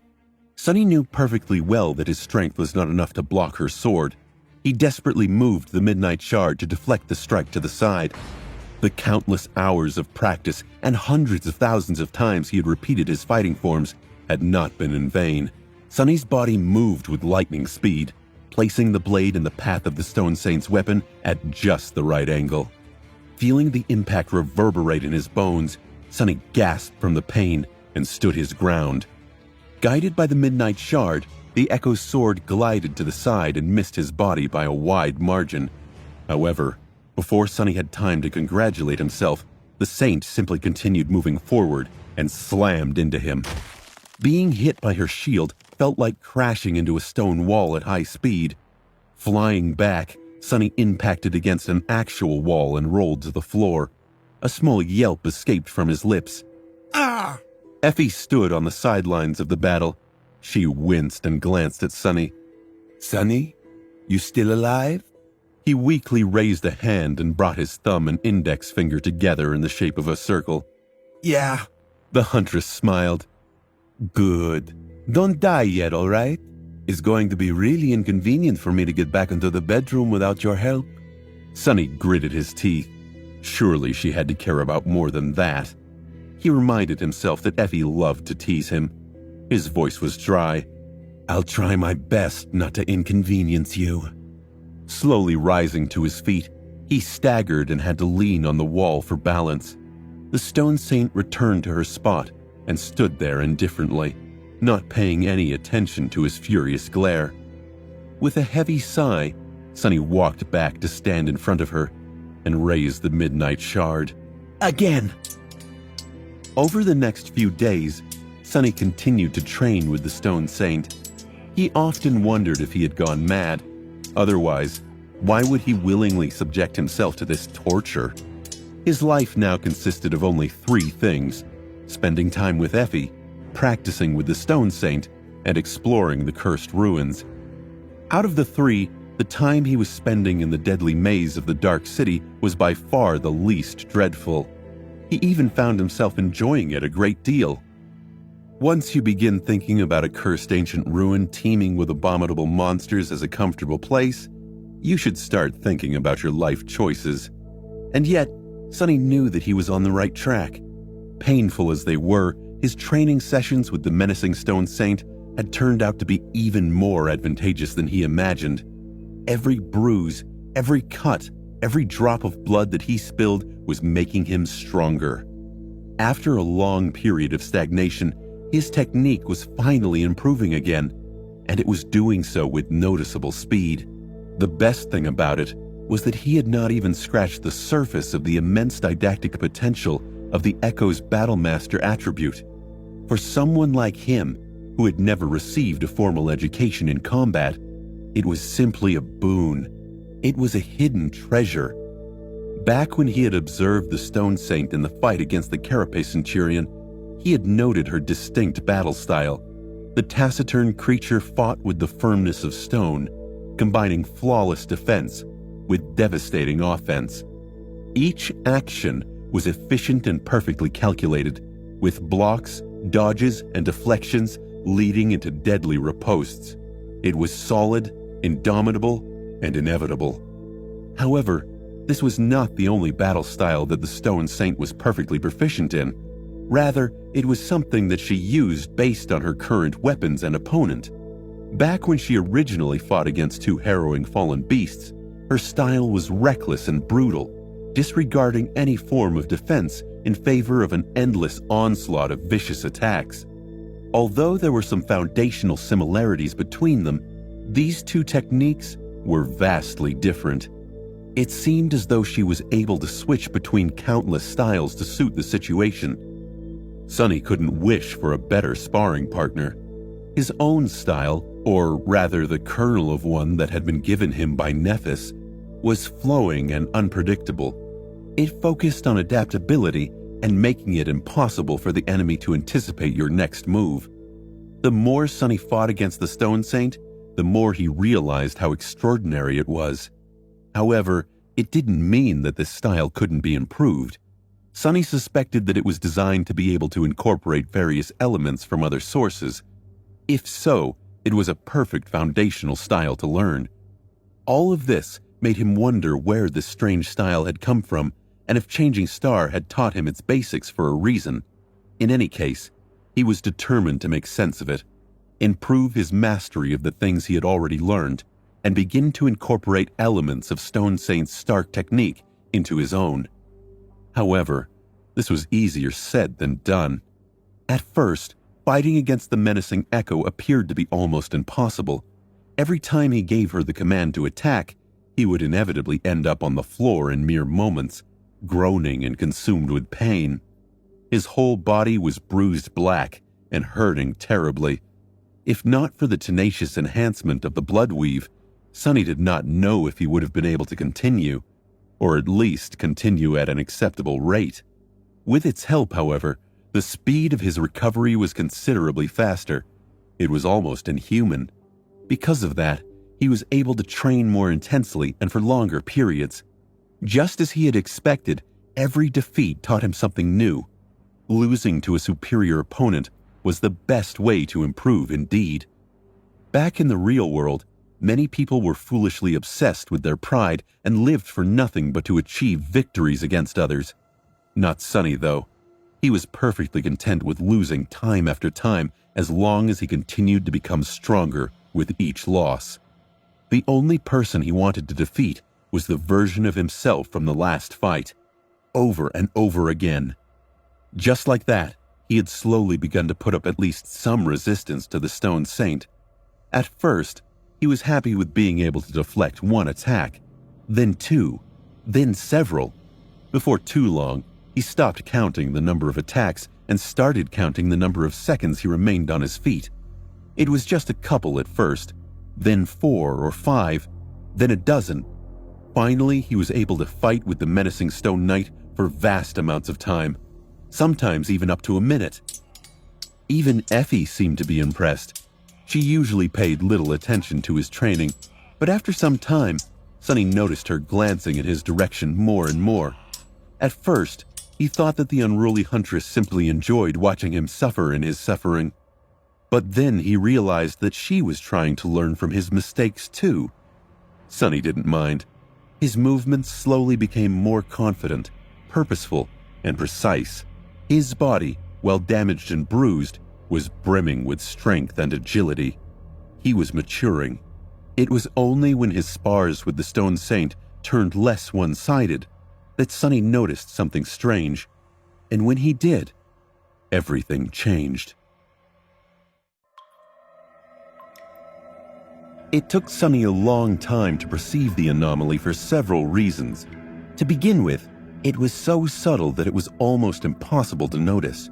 His whole mind was concentrated on the thoughts of battle technique and styles, and still, he only saw it by accident. The second reason had to do with his decision to face the Stone Saint without the augmentation of his aspect ability. Because of it, the shadow had nothing to do. It returned to acting as a proper shadow and obediently repeated his every movement while he fought. The last reason was Effie, or, more specifically, the fact that she had brought a source of light into the hidden lair, making the shadow actually visible. Because of this unlikely combination of events, Sonny was able to see it.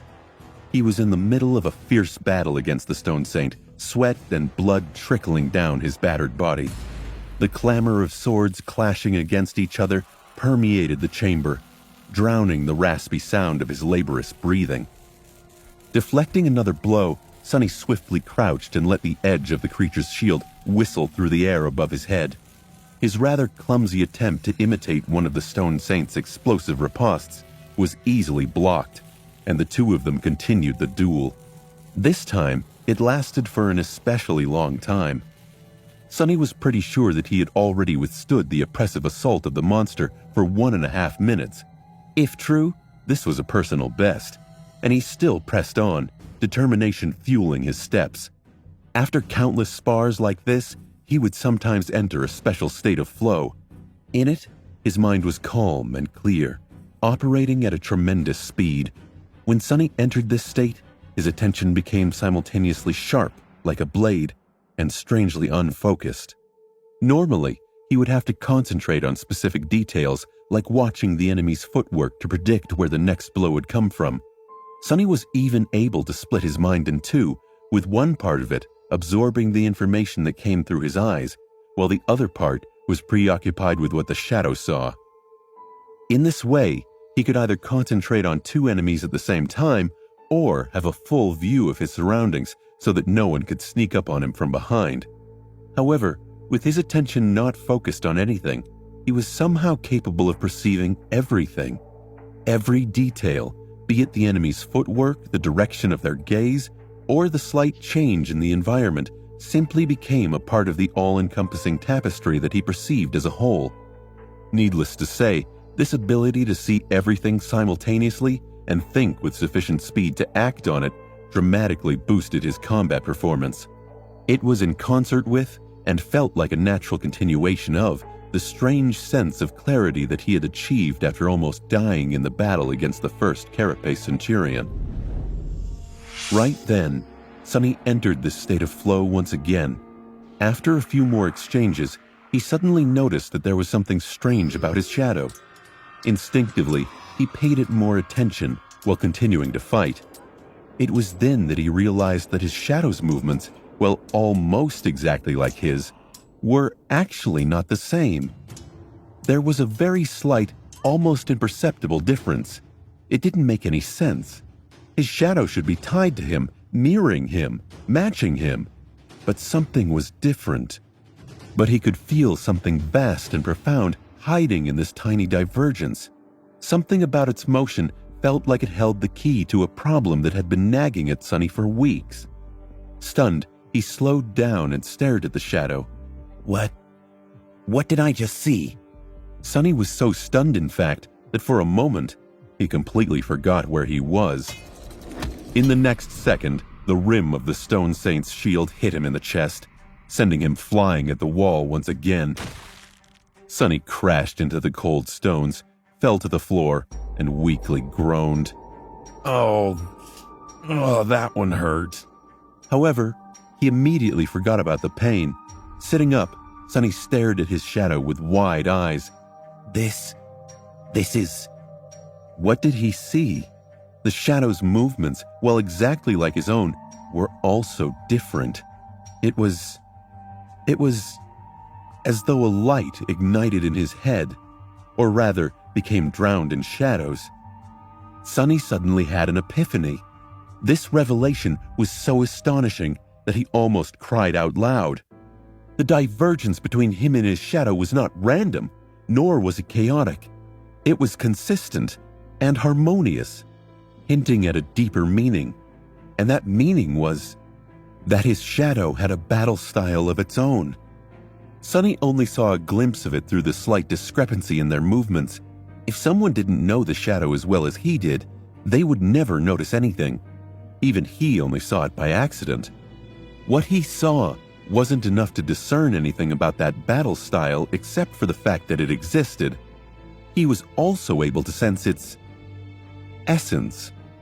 It was flowing and insidious, shapeless and ever-changing, like the shadow itself. This description was so close to its nature that Sonny felt it was safe to assume that the movements of the battle style were not something the shadow performed on purpose, but rather a manifestation of its innate quality. Did his shadow have a battle art fused into its very being? It is an invaluable helper, he whispered. If this was true, then Sonny had just found the answer to the question that had been tormenting him for the last few days. While the battle style entrusted to him by Nephis was versatile and deadly, and the technique of the Stone Saint was indomitable and oppressive, they were not his own. No matter how much he practiced them, he felt that there was something missing. Individuality. Only by creating a style of his own would Sonny be able to become equal to the best fighters out there.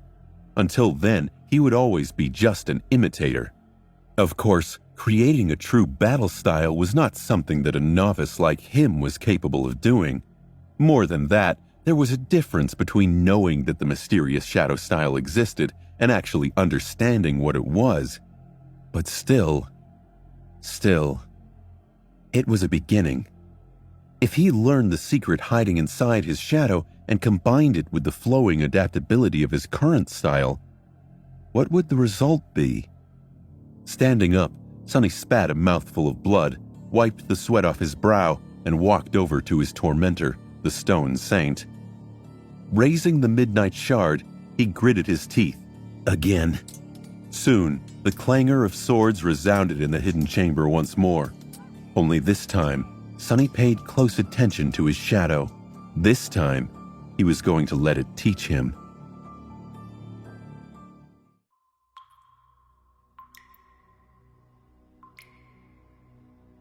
Trying to learn the secrets of the shadow was a very slow process. Sonny could only see glimpses of the mysterious battle style while fighting against the Stone Saint, and doing so usually required his full attention. As long as he wasn't fully concentrated on his opponent, their clashes ended in mere seconds, making it so that there was nothing to observe. But when he concentrated on the battle at hand, he couldn't really pay any attention to the shadow, which in turn eliminated the possibility of observing it. Finding the right balance between the two tasks was not easy, not to mention painful. Every time he failed, a new bruise appeared on his body. And yet, there was progress. Although Sonny was still unable to peer into the depths of the battle art, he was slowly beginning to get a feel for it. His shadow was more treacherous, fluid, and malleable than he was. There was a hint of a graceful cadence to its movements that was lacking in his. It was as though it was dancing, a shadow dance. Frustrated by the lack of a breakthrough, Sonny wanted to push himself harder, but had to stop himself. Even considering the tenacious effects of the bloodweave, his training regimen had already brought his body to its limits. He needed to preserve its condition if he was going to join Nephis on her long expedition. Unless he wanted to enter the labyrinth while crippled with exhaustion and injuries, of course. What Sonny failed to realize due to the lack of experience and the fact that he had been mostly self-taught was that this accomplishment had already made him an outlier as far as humans went. Most novices weren't even able to master the superficial aspects of different battle styles, let alone recognize their fundamental traits for what they were. They simply followed the rules without understanding them, regarding styles as something indubitable and rigid. Only the most experienced fighters had enough understanding of the essence of a battle art to attempt to manipulate it, so he was already far ahead of the curve. But since Sonny never had a proper mentor, he had no idea that he was trying to accomplish something that an average human would never be able to do. His only point of reference was Nephis, who was an absolute outlier herself. If renowned masters of combat arts were to learn that a self-taught youth from the outskirts had managed to dismantle two incredibly complex battle styles into basic elements and assemble them to better suit his tastes, while also trying to learn a third one from his shadow, they would be stunned. However, Sonny just thought that he was unsuccessful and incredibly slow. Maybe I'm just stupid. Picking himself up from the floor, Sonny sighed and wiped the sweat off his forehead. Then he glanced at the stone saint and leaned on the wall. You're done for today? Effie was nearby, dying from boredom. Watching Sonny torture himself was her only way to entertain herself in this dark room. Well, that and torturing him herself, among other things. Whatever. He gave her a tired nod. Yeah, I think so. It's already dusk, so I'll rest for a bit and go out. The huntress narrowed her eyes. By the way, I wanted to ask, how do you even know what time of day it is? There's no windows here, and we can't hear the sea yet. He glanced at her with a gloomy expression and reluctantly answered. The shadow of the Crimson Spire. I can feel it. Effie blinked a couple of times, then shrugged. Ah, I see. Anyway, since you're done, can I have a turn with your girlfriend? Sonny gritted his teeth and answered without even thinking. She's not my girlfriend. Only then did he realize what Effie was asking. She had never shown interest in sparring with the Stone Saint before. Why now? Not that it mattered. And no, you can't. The huntress tilted her head. What? Why? Sonny scoffed. Do I need to explain it? It's too dangerous. What if something happens to you? Effie giggled. So let me get this straight. You can train with her all day every day, but you think that for me she's too tough? He shook his head. Don't misunderstand. It's just that if something happens to me, the worst outcome is that I die. If something happens to you, however, I'm going to get killed by Nephis. The result is the same, but one way is vastly better than the other. Get it? She crossed her arms. Oh, come on. I just want to see which one of us is stronger. Sonny scowled. No way. Don't even think about it. Effie silently glared at him. I said no, okay? There's no way I'm letting you fight her. The huntress grinned. All right. That's not going to be a problem. A few minutes later, Sonny was staring at the scene in front of him in disbelief. How did it come to this? Leaning over the opulent wooden table stood Effie and the Stone Saint. The elbows of her right hands rested on the table, while their palms were pressed against each other. The shadow was taciturn and indifferent, while the huntress was full of enthusiasm. They were preparing to arm wrestle. Effie glanced at him and grinned. Wanna bet who's going to win? If I overpower your girlfriend, you'll owe me a shard. No, 10 shards. Sunny sighed. What if you lose? The unruly huntress winked at him. Sunny glared. You know what? I don't even want to know. I don't gamble, so forget about it. Effie sighed. So boring. Anyway, let's do this. She gripped the Stone Saint's hand and prepared to wrestle. Let's go. Instantly, both the Stone Saint and the huntress tried to bring the opponent's arm down. The table groaned, subjected to a crushing amount of pressure. For a moment, it seemed that the Stone Saint was on the losing side, but in the end, her hand only moved by a millimeter. The monster stared at the young woman with her ruby eyes, her face hidden behind the visor of the helmet. There was no emotion in her gaze. Effie's hazel eyes, on the contrary, were full of delight. There was a relaxed smile frozen on her face. However, Sunny could see that she was putting her all into this struggle. The lean muscles tautened under the olive skin of her back. Her whole body was like a loaded spring, brimming with strength and overwhelming power. And yet, the saint's hand did not move. It seemed as though neither of them could overpower the other. I wonder who will give up first. Second after second passed in silence, but nothing changed.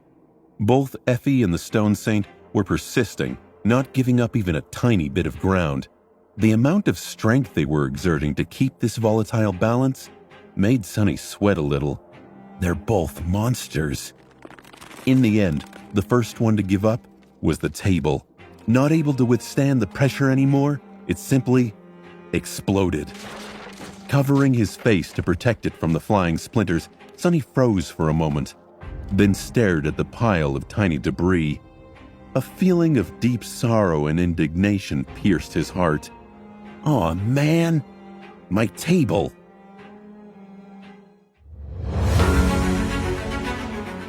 And just like that, a week had passed. Miraculously, Sunny had survived. Even more miraculously, he had somehow managed not to kill Effie, which was a big accomplishment in and of itself. In fact, by the end of it, their forced cohabitation had turned rather pleasant. They were both solitary hunters after all. There was an instinctive understanding between the two of them. His overall combat skill and particularly comprehension of both his battle style and that of the Stone Saint had improved by leaps and bounds. He felt faster, stronger, and better prepared to face the horrors of the Dream Realm. Although he had yet to reach the same level of physical power that he had possessed before sacrificing 100 shadow fragments to create the Shadow Saint, Sunny felt that the current him was still a far deadlier opponent, which was good, considering how fast the grim future was approaching. Currently, Sunny and Effie were sitting on the support beam of the main hall of the cathedral, looking down from the head-spinning height. Far below and away from them, the Black Knight walked through the patches of light and darkness, continuing his never-ending patrol. Effie scowled, then whispered, So, this is the bastard? Sunny gave her a gloomy nod. Yeah, in the flesh. Or whatever he has instead of it. The unruly huntress gave him a long look. How the hell did you manage to live through a fight with that fiend? He grimaced. Barely. Also, calling it a fight is giving me too much credit. I just got myself gutted and crawled outside. He never leaves the cathedral, so I got away. She shivered. Are you sure that he won't hear us? Sunny pointed down. As long as he doesn't walk past that column, and as long as we're not too loud and keep our voice down, we're safe. Trust me, I've been studying that bastard for 2 whole months. Effie suddenly grinned. So, how loud are we talking about? Because I can promise to. Sunny rolled his eyes. Can you stop? We're in a temple, for God's sake. He didn't need to hear the end of the phrase to know that it was going to be highly suggestive and very inappropriate. She quietly giggled. Fine, fine. After a couple of minutes passed in silence, Sonny looked down and saw that the pale light of dawn was slowly turning brighter. It was almost time for the two of them to leave the cathedral. He had yet to come to a final decision regarding Nephis' request. Depending on his choice, he and Effie would, perhaps, never see each other again. Sonny quietly sighed. Then, turning to the huntress, he said, Hey, Effie, can I ask you something? She looked at him with a silent question in her eyes and shrugged. Sure. Go ahead, doofus. Sonny hesitated, feeling the somber mood of the situation. Then, looking away, he said, Tell me honestly, were you dropped on your head a lot when you were a kid? Effie blinked a couple of times, then suddenly pressed both hands against her mouth to suppress a laugh. In the process, she almost fell from the support beam. Heavens, Sonny. Do you want me to laugh out loud and get us both killed? What's up with that question? No, I was not. He looked at her with a dubious expression. Then why are you so damn cheerful all the time? It's not normal. You're like a crazy person. And I know a thing or two about that, mind you. The huntress smiled. Ah, that. Then she shrugged. Sonny waited for the explanation, noticing an unfamiliar air of melancholy around the vigorous young woman. Her usual infectious vitality somehow felt lessened. It's because I don't think that this place is as bad as all of you seem to believe. Everyone in this dark city is convinced that this is hell. She hesitated. But to me, it's a paradise. Sonny glanced at her and frowned. How so? Effie sighed. You wouldn't understand, but for some of us, the real world was more of a hell than the dream realm. Sonny turned away, thinking about his own life in the outskirts. The reason he was able to adapt so well to the ruthless terror of the nightmare spell was because, at its core, it wasn't that different from his reality. Still, what kind of paradise is this? A sad smile appeared on the young woman's face. The only kind we deserve, I guess. Then she looked at Sonny and asked, Say, Sonny, you're from the outskirts, right? So you didn't receive a lot of education, I bet? He shook his head. She chuckled. Well, not like it would have changed anything. The schools are basically propaganda camps anyway. They teach kids some useful stuff, but they don't teach any kind of critical thinking. You come out of there able to regurgitate facts and equations, but unable to ask questions and completely blind to the truth. Sonny raised an eyebrow. The truth? Effie gave him a nod. The truth is that our world is dying. Well, not the world really, just the part of the ecosystem that we need to survive. Something moved in his memory.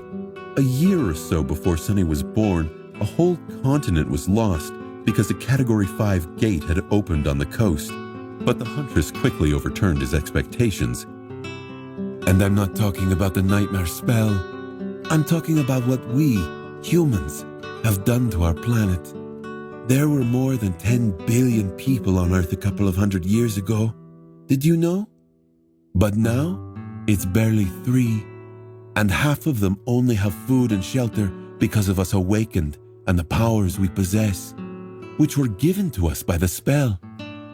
She wasn't wrong. Sonny remembered the poisonous, acrid air of the outskirts, the inhuman conditions in the underground factory where his mother had worked, the towering barriers that protected the city from the deadly winds of the wasteland outside.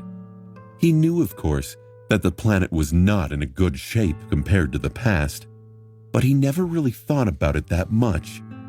To him, this was simply how life always worked. Effie shrugged. Who knows how many of us would still be alive without the spell? I honestly don't know. But if you ask me, I think that one day in the future, more people will believe that this realm is a paradise, just like me. On that ominous note, she stood up and stretched her whole body, making Sonny hurriedly look away. Damn, pure thoughts, Sonny. Anyway, it's already morning. Time to meet up with the princess and the others. Let's go. Soon, they were standing in front of the cathedral. The morning sun was slowly crawling through the sky, washing the ancient city in its pale light. Sunny and Effie did not have to wait long before Nephis and her companions appeared from the ruins. Sunny blinked. There was Changing Star herself, Castor, Cassia, and Kai. What the hell was he doing here? Once the four sleepers approached and greeted them, Sunny immediately stared at the beautiful young man. Knight, why are you here, buddy? The archer smiled. I'm very happy to see you too, Sunny, my friend. Lady Nephis has asked me to join her on this expedition, and after careful consideration, I've decided to agree. Sunny blinked a couple of times. All right. I know that I'm crazy, but when did you lose your mind too? Kai looked at him with a strange expression. Wait, crazy? What do you mean you're crazy? Sunny sighed. Never mind. Then he turned to Nephis. About your request, I'm ready to join the expedition, but on one condition. I will not become a part of your cohort. Rather, you can provide sufficient compensation to acquire my services. Nephis looked at him for a while, an inexorable expression on her face. Then she said in an even tone, "Do you have something in mind?" Sunny grinned. As a matter of fact, I do.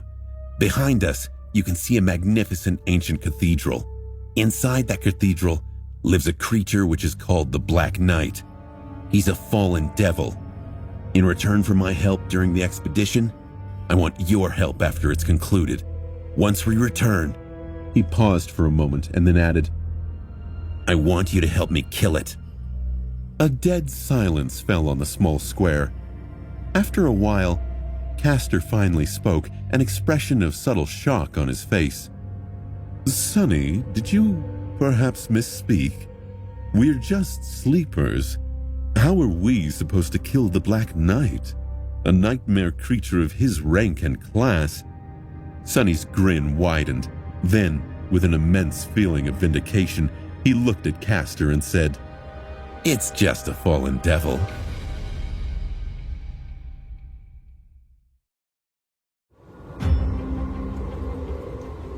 The expressions on the faces of Castor, Effie, and Kai were simply priceless. Sunny had to stop himself from laughing out loud. His shadow, however, did not.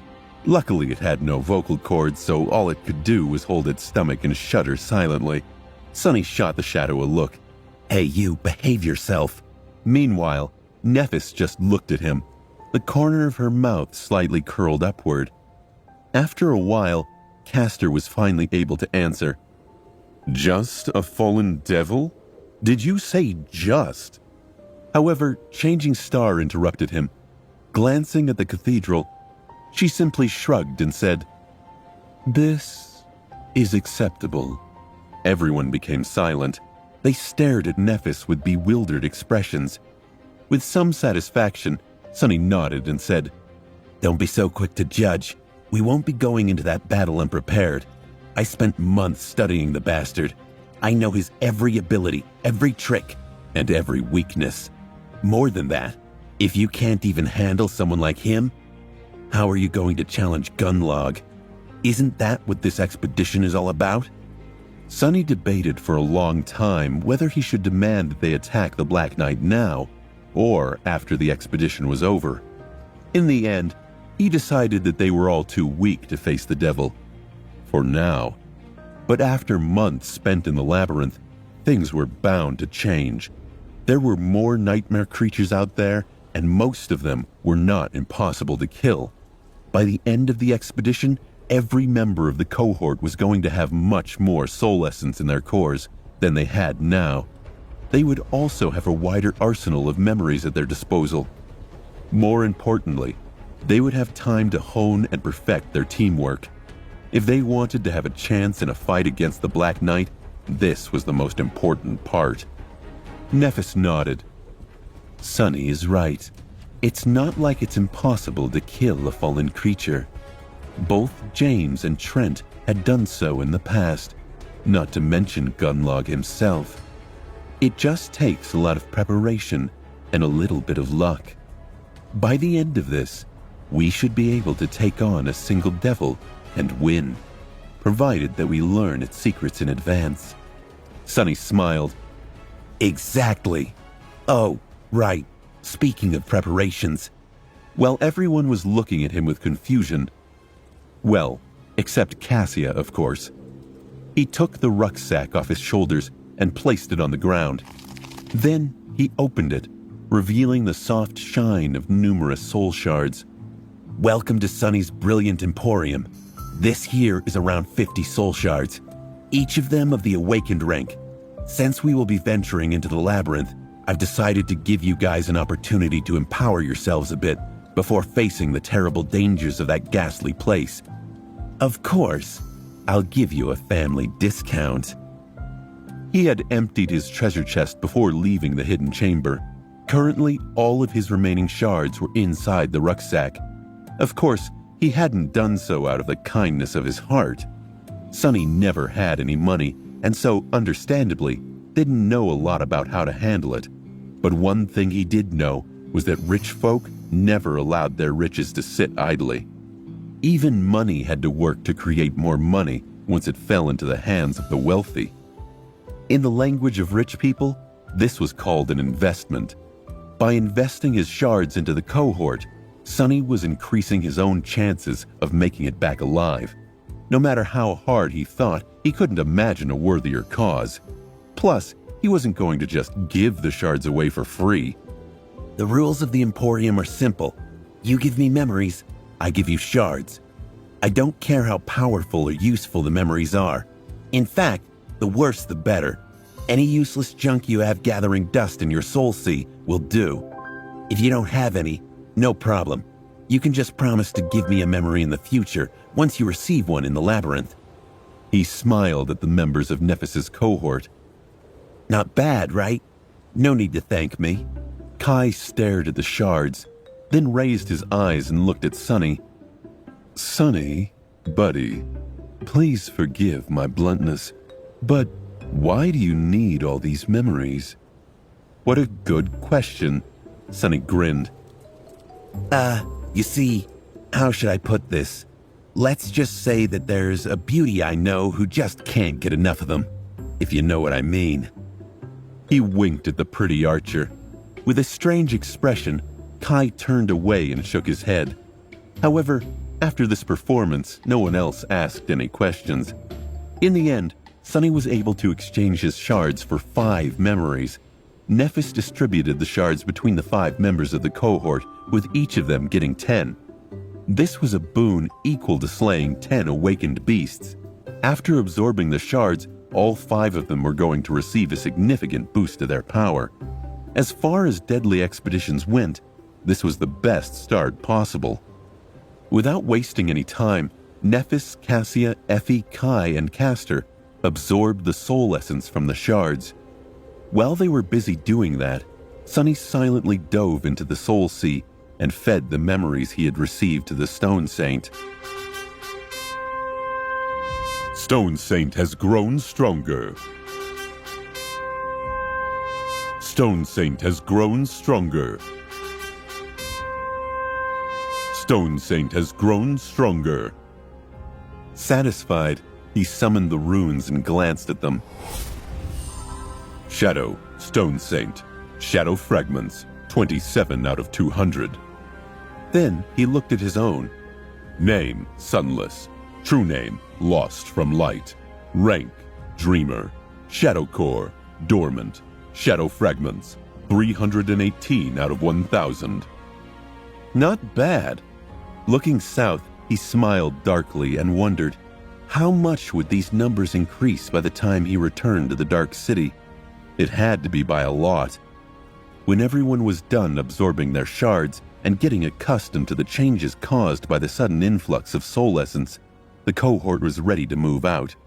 The 6 of them headed south, cautiously traversing the cursed city. Nephis was walking in the front of the party, Her stark black and white plate armor contrasted sharply against the gray stones of the ancient ruins.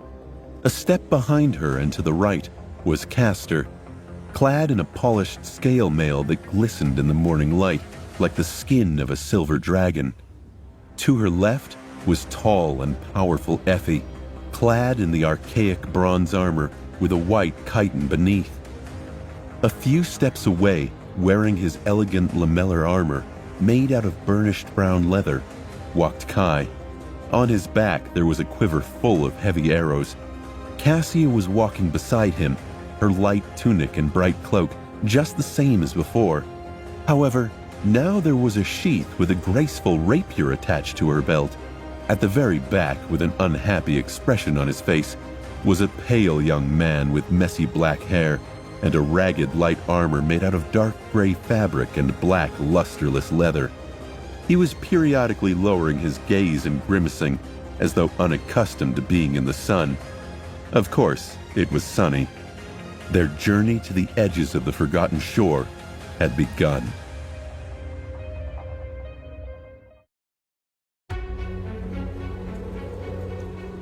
Sunny was walking at the back of the cohort, but his shadow was scouting ahead. Without it by his side, he was rather uncomfortable. I wonder if I can summon the Stone Saint while it is away. How have I never thought to check it out? Without his shadow, Sunny felt almost naked. At least he had other people with him, including 3 powerhouses, Nephis, Castor, and Effie.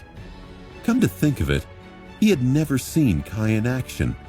The beautiful archer didn't look like someone extremely dangerous. But Sunny wasn't deceived.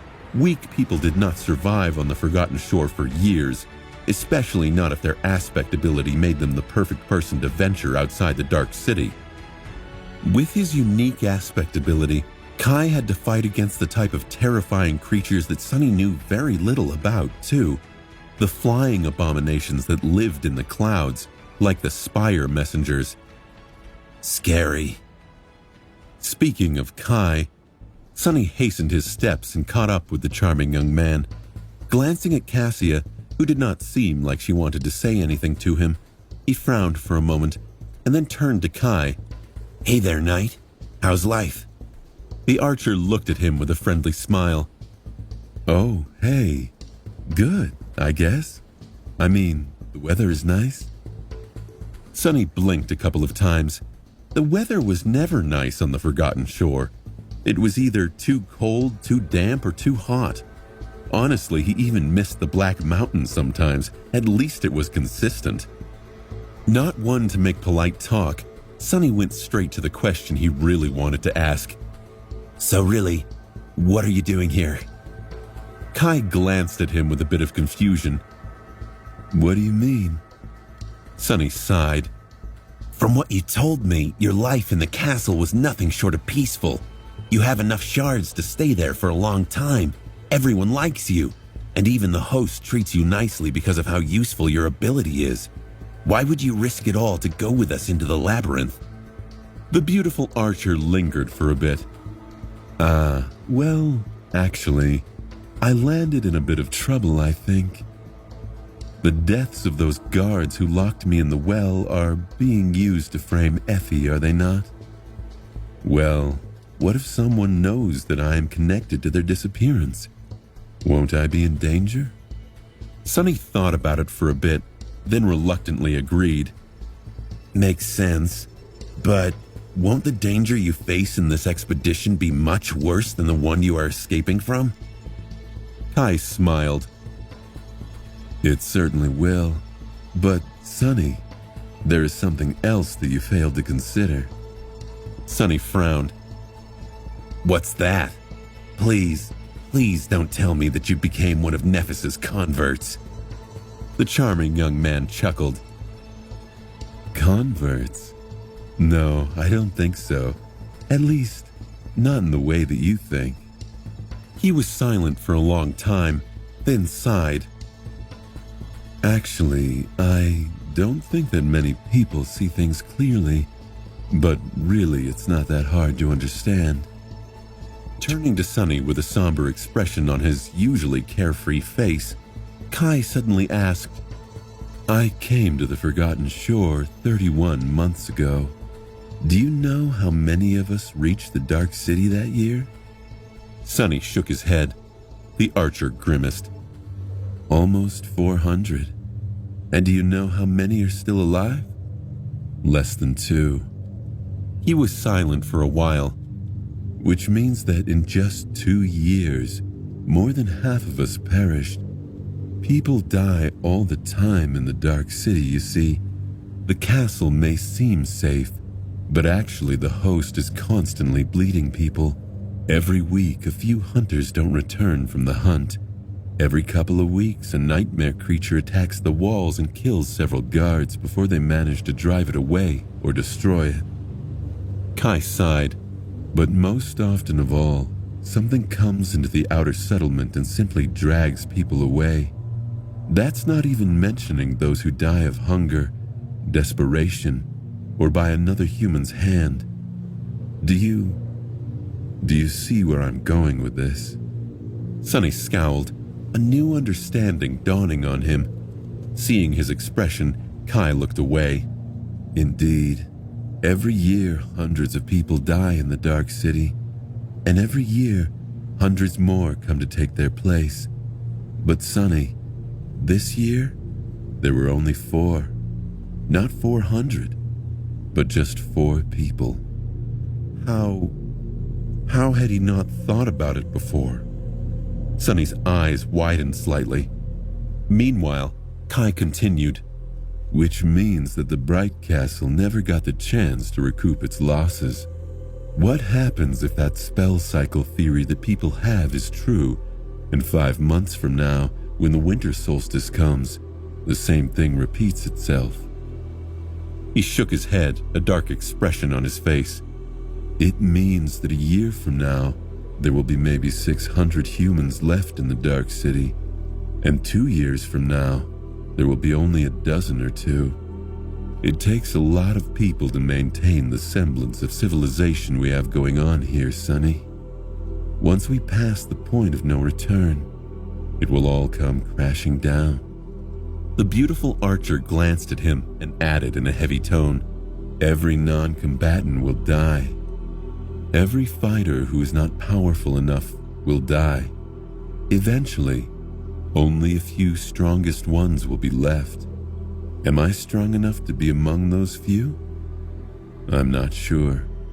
And even if I am, who would want to live in a situation like that?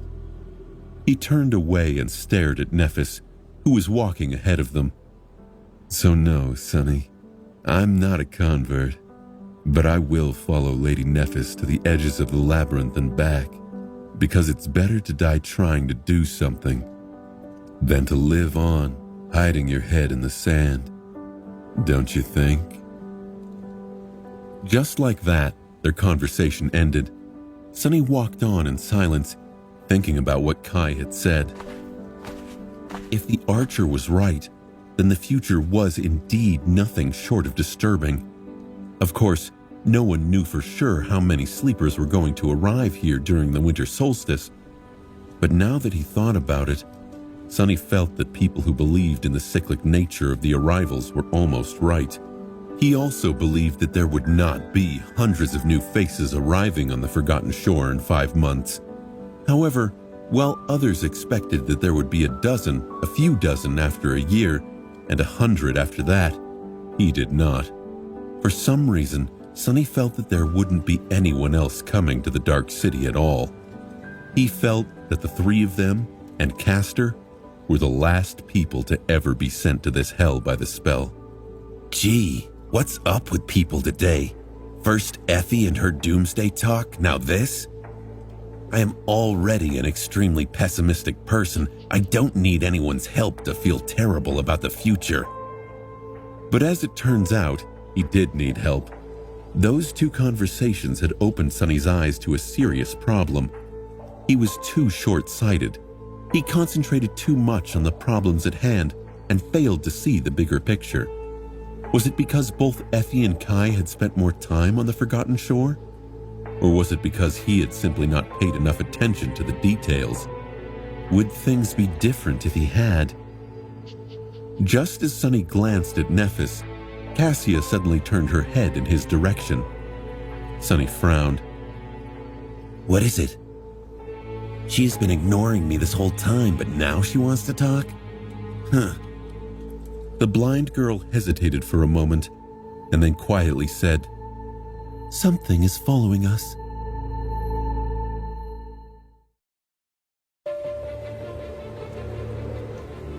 Something is following us. Sunny's frown deepened.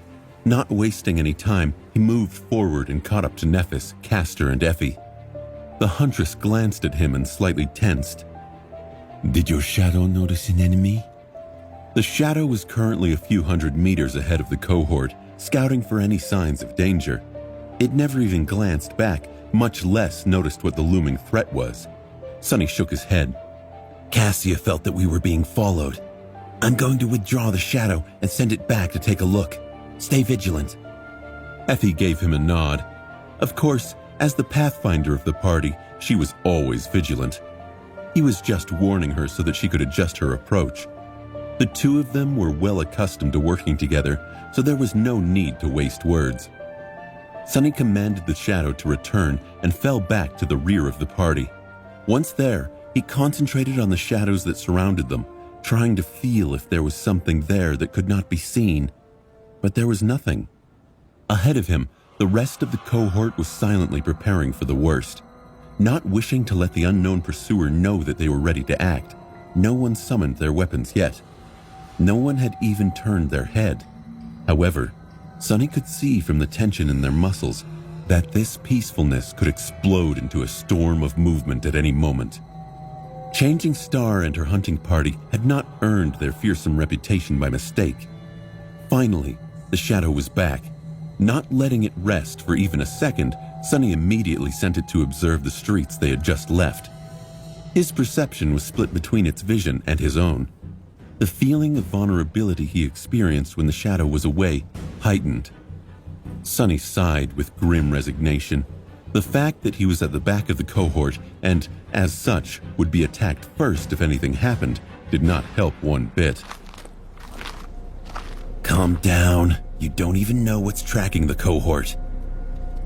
A few moments later, the shadow was safely hidden in the darkness of a ruined building.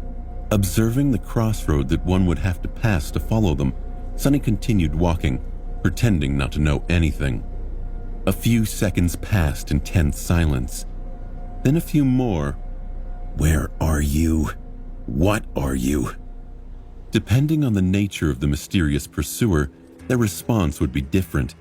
If it was a nightmare creature, they would either have to fight it or try to throw it off their scent.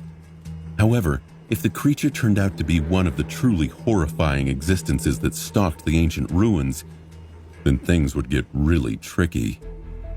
There was also another possibility, and that was that they were not being pursued by a monster, but by humans instead. A team of hunters might have been sent by Gunlog to ambush Changing Star and her people. If that was the case, honestly, Sunny didn't know what would happen. Before, he would have thought that was inevitable. He had wondered why Gunlog hadn't come for Nephis and her hunting party already. However, he was sure of their ability to withstand an attack from the host, even if the enemy had a numerical advantage. The others seemed to share the same thought. After a few minutes passed, the shadow finally noticed movement. Someone was slowly walking in the middle of the street, not even trying to hide their presence.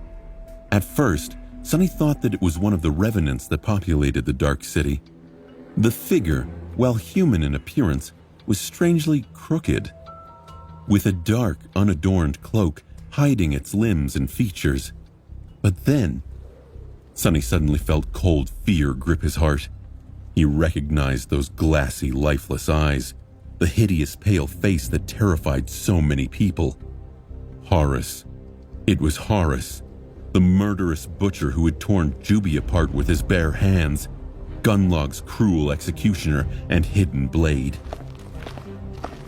Walking through the cursed ruins with the same bored expression that he had in the grand hall of the Bright Castle on the day of Juby's execution, Horus was following in their footsteps.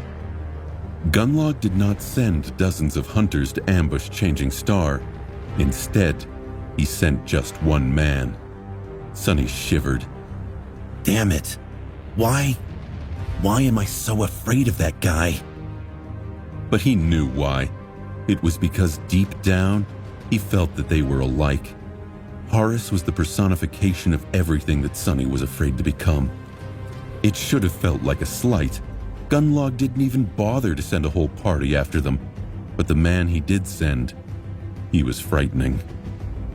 Trying to shake off his fear, Sunny walked forward and glanced at Nephis. Then he said in a raspy voice, It's that damn hunchback. He's following us. A sudden tension permeated the air. Without having to look, Sunny knew that everyone's faces grew dark. Horus was a mystery. No one knew what his aspect ability was, let alone his flaw.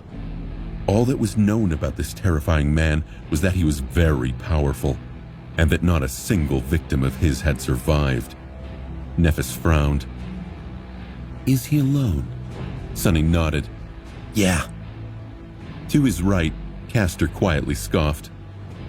What is Gunlog thinking, sending one man against 6? However, Nephis did not share his disdain.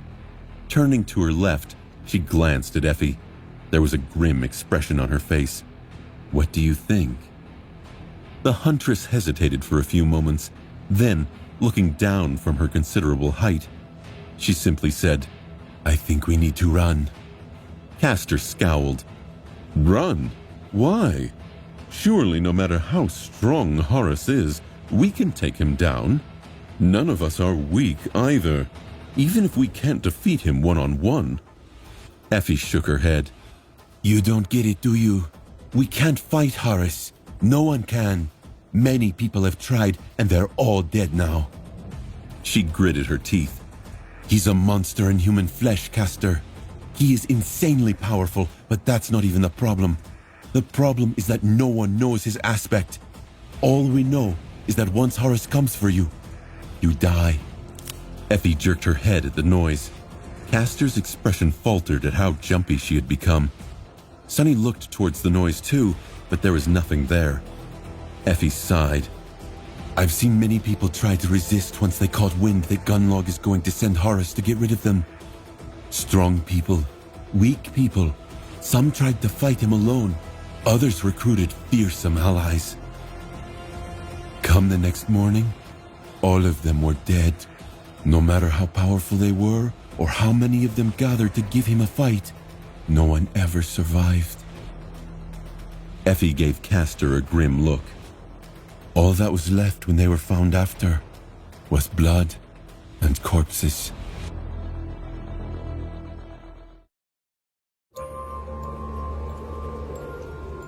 A somber silence settled among the cohort. Effie grimaced. The weirdest part is, no one has even seen him come and go. Every time Horus has been sent to the outer settlement, we only learned that people were dead in the morning. Doors, locks, and barricades can't seem to stop him either. Once Horus is ordered to kill you, you just die. It is as though fate itself abandons you. Castor frowned. So are you telling us that we stand no chance? The huntress shook her head. I'm saying that fighting him right now would be stupid. Not unless we learn how he is able to seemingly turn his victims, no matter how many of them there are, completely powerless. With that, she glanced at Nephis, who lingered for a moment and then shook her head. Our friend in the castle doesn't know either. Effie smirked bitterly. Ah, so that mysterious friend of yours is not omniscient after all. Well, in that case, my advice stands. We should run. At that moment, Sunny finally spoke up. But Effie, can we even run away from him?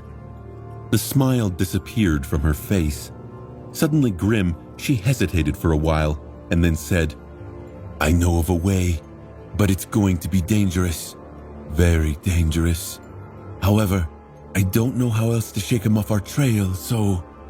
Sunny turned to Nephis and shrugged. You decide, princess. Nephis was silent for a bit. Her eyes met Sunny's for a moment, and then simply nodded, turning to Effie. We will face Horus some other day. Right now, reaching the resting place of the first cohort is the priority. The unruly huntress exhaled, almost as if relieved. Then follow me and prepare yourself. After that disturbing discussion, Effie changed their course slightly. Instead of moving straight south, they were now traversing the ancient city, heading for its eastern border. Sunny wasn't too familiar with this part of the ruins. During the past few months, he mostly stayed north of the Bright Castle, sometimes venturing northeast. He stayed away from the western areas because they were closer to the Crimson Spire, and had not explored much of the south because it was too far away from his cathedral. The last time he had been here was on the day of the bloody fight against the Spire Messenger. Back then, they were headed for the ruins of the lighthouse that had once stood near the impregnable wall of the Dark City. Not that he had a lot of time to observe the surroundings. Pretty much all of his attention was concentrated on Horus, who was following them like a bloodhound.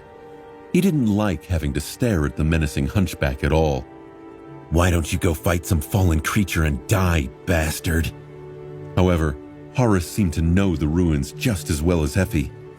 He somehow avoided the worst creatures on his path while never losing the scent of Changing Star's cohort. At one point, a lone blood fiend attacked him from the deep shadows of a dilapidated building. Gunlog's executioner simply raised a hand and shattered the skull of the nightmare creature with one lazy punch. Horus didn't even blink. Sunny tried to swallow a lump stuck in his throat. Big deal, he thought. I killed plenty of those too. However, Sunny had to admit that he was deeply unnerved by the power of the murderous hunchback. Maybe because he couldn't get rid of the feeling that, by the end of it all, only one of them would remain alive, and he wasn't sure which one. Soon, they were nearing the tall expanse of the city wall. Not too far away, the remnants of a giant tower lay broken on its side, stretching far away into the distance. The buildings that the tower had fallen on thousands of years ago were shattered and turned to dust. The ancient lighthouse might have been proud and magnificent once. Perhaps it had even served as a symbol of the defiant will of the people of the ancient city, burning as a shining beacon in the eternal darkness of the cursed night. But it had fallen a long time ago, just like the people that built it. At least its ruin remained. The ancient inhabitants of the Dark City had just vanished, not even leaving bones behind. Sunny sighed. Where to now? Effie gestured at the massive ruin. Inside. They were currently hiding in a collapsed building near the collapsed tower. This area was populated by an especially vile tribe of monsters, and attracting their attention would spell trouble for the entire cohort. Effie nodded to Sunny. Call your shadow back and keep it close. When we enter the lighthouse, we will have to act quick. Somewhat relieved, Sunny did just that. Not having to look at Horus anymore was a reason for celebration. But the lingering dread remained. He saw what Horus was capable of. He believed in the capabilities of their group, but Horus's aspect ability, did it cancel out all other powers? Staying low to the ground, the six of them dashed from their hiding spot to the broken lighthouse. Without wasting any time, they found a breach in its wall and climbed inside.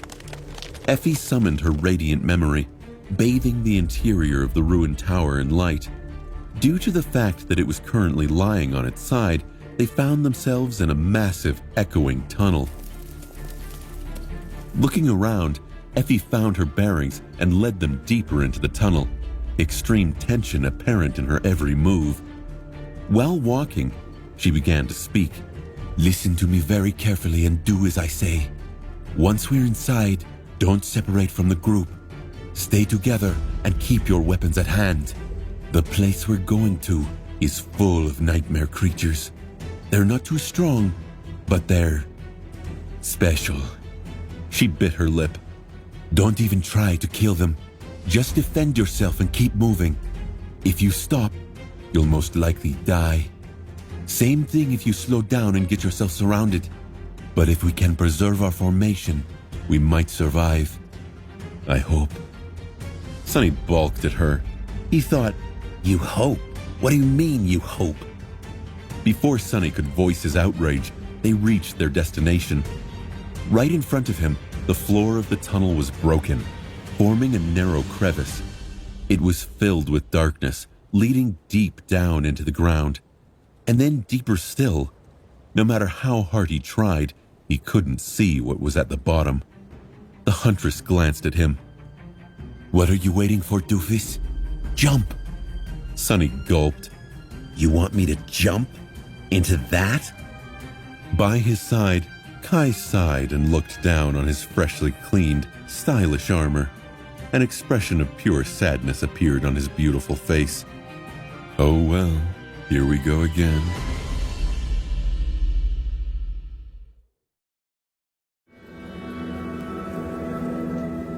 Without wasting any time, Nephis silently jumped into the crevice.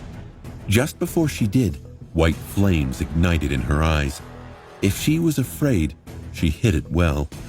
The darkness swallowed her lithe figure whole, like the maw of some unknown creature. Damn it all. With a resentful expression on his face, Sonny stepped forward. However, before he could approach the crevice, Castor inadvertently blocked his path. A moment later, the proud legacy was gone too. Sonny lingered for a moment and then looked back. He wanted to check if Cassia needed help going down, but he didn't have to worry. Kai was already gently holding her in his arms. The charming archer softly rose into the air, hovered there for a second, and then glided into the darkness. Sonny blinked a couple of times and shook his head. Show off. Effie soon followed the rest of the party, taking her radiant memory with her. Left alone in the darkness, Sonny shivered, wrapped himself in the shadow, and jumped down.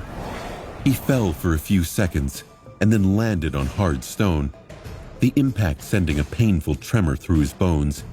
Standing up, Sonny found himself in a narrow tunnel. Its walls were made of weathered stone, clearly put there by human hands. The rest of the cohort was already there, preparing for battle. Nephis had summoned her silver longsword. Because the tunnel was not wide enough to freely use it, she was holding it with both hands. One armored gauntlet rested on the hilt, while the other was on the blade itself, halfway to its tip. Castor was wielding a sword too. However, his was a graceful Ji-Yen with powerful patterns etched on its blade, with a triangular guard carved out of green jade. Sonny didn't know what was the tier of that memory, but he knew that it was extremely powerful. He had seen it cut through flesh, bone, and steel alike. Well at rest, it seemed that the Ji-Yen emanated a ghostly green light. Effie had summoned her large round shield, but chose to leave the ancient bronze spear in the Soul Sea. While she was skilled enough to make use of it even in this narrow space, the shield would be much more formidable, especially considering her Herculean strength. Kai looked rather gloomy. Casting a mournful look over his shoulder on the fletching of his heavy arrows, he sighed and outstretched his hand. Instead of a bow, an elegant falcata appeared in it. The beautiful curve of its blade glinted, reflecting the light. The last one to draw her weapon was Cassia. Unexpectedly, she unsheathed the slender rapier from the scabbard that was attached to her belt and let go of it. To Sonny's surprise, the rapier did not fall to the ground, but rather stayed floating in the air as if attached to the blind girl by an invisible string. Then it rotated slightly and hovered in front of her, with its tip pointing straight at Sonny. What is that? Cassia smiled and turned her head to him. Please forgive Quiet Dancer. She is shy around strangers. Sonny scratched the back of his head. She? Did she say that thing is a she? Sensing his confusion, Cassia smiled and explained, Dancer is an echo and partner of mine. We work well together. As if answering her words, the rapier suddenly circled around the blind girl and returned to its previous position. It was still pointing at Sonny in a rather unfriendly way. Huh. All right. Interrupting their conversation, Effie called out to him. Hey, Sonny, now would be the perfect time to invite your girlfriend to join us. The rest of the cohort stared at them with confused expressions. Sonny felt his cheeks burning in embarrassment. He groaned, rolling his eyes. How many times do I have to tell you she's not my girlfriend? Noticing the weird stares that people were giving him, he sighed. Effie, tell them. The huntress did not even continue to tease him. Just this fact alone told Sonny how dire their situation really was. Effie explained to the others, her tone flat and to the point. Sonny also has an echo, a powerful one at that. Go on, summon her. Sonny nodded and did just that. A moment later, the stone saint stepped into the tunnel out of his shadow. Her ruby eyes were burning with crimson flames from behind the visor of the helmet. The taciturn monster briefly glanced at the people gathered around it, and then indifferently turned away to peer into the darkness. Just like that, their group of 6 had turned into a group of 8. Well, if a moody flying rapier could be counted to be a member. Suddenly, a distant noise made everyone freeze for a moment. With a dark expression, Effie looked in the direction it came from and sighed. Right, we've wasted enough time already. Follow me and be ready. With that, she took a step forward and headed deeper into the tunnel. Sonny followed, commanding the stone saint to stay close to Kai and Cassia. After a while, something crunched under his foot. Looking down, he saw a bone. A human bone. What is this place? The huntress glanced back and then answered in a somber tone. The catacombs. He frowned. Since when are there catacombs beneath the Dark City? Why have I never heard you mention them? Effie lingered before answering. The catacombs were always here. They spanned beneath the whole city. It's just that most of the tunnels had collapsed a long time ago. As to why hunters don't like to mention them, it's because very few are crazy enough to explore what little remains of the catacombs, and even fewer return to tell the tale. Then she added, no matter how powerful Horus is, a person can only survive here if they know their way around, and only a couple of us outer settlement hunters do. So we should be able to lose him. Meanwhile, Sonny noticed more and more bones littering the ground. All of them looked like they had once belonged to humans. He suppressed a shudder. I don't like this.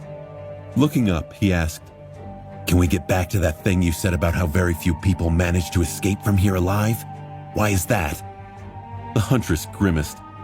That's because... Before she could even finish her sentence, something appeared out of the darkness and barred their way. Sonny opened his eyes wide. Right there in front of them, a corpse was standing on the edge between light and darkness, staring at the 6 humans with the black chasms of its empty eye sockets.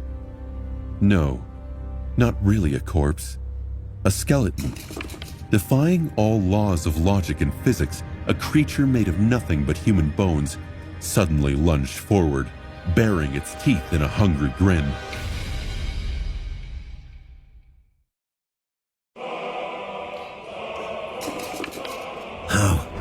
How the hell is that thing even moving? Defying all logic, the skeleton lunged at Effie with a speed that even Sonny himself wasn't capable of. With no muscle tissue connecting the bones together, the strange creature was still able to stand upright, run, and attack with vicious strength. A moment before the undead monster closed the distance between them, Effie screamed, Stay together! Then she turned her torso and slammed her shield against the lunging monstrosity. With a thunderous crack, the skeleton was thrown back. Its skull and ribcage shattered, showering the tunnel with sharp bone splinters. Like a broken marionette, it fell to the ground in a shapeless pile. Sonny stared at the mess of broken bones in confusion. Wait, that's it? The huntress yelled, tearing him away from his confusion. Don't stop, keep moving! The cohort rushed forward, following Effie into the depths of the catacombs. When Sonny was approaching the remains of the reanimated skeleton, he noticed something that made a cold chill run down his spine. The bones were still moving, slowly assembling themselves back into the shape that resembled a human.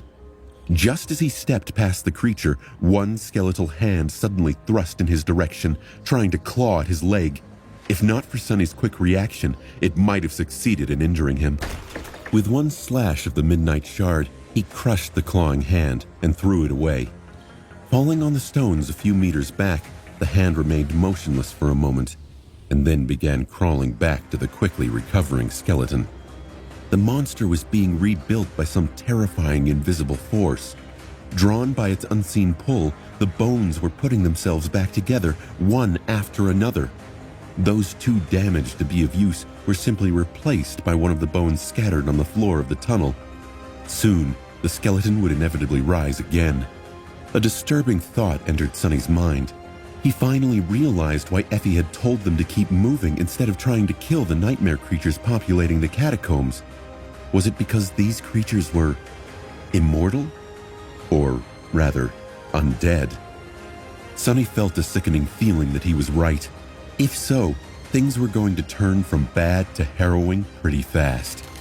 It was at that moment that his ears caught a distinct rustle coming from the darkness ahead of them. For a moment, he felt fear grip his heart, thinking that the dark sea had somehow found its way into the catacombs.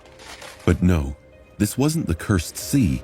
Instead, it was dozens, no, hundreds of skeletal feet scraping against the cold stones of the catacombs, maybe even thousands of them.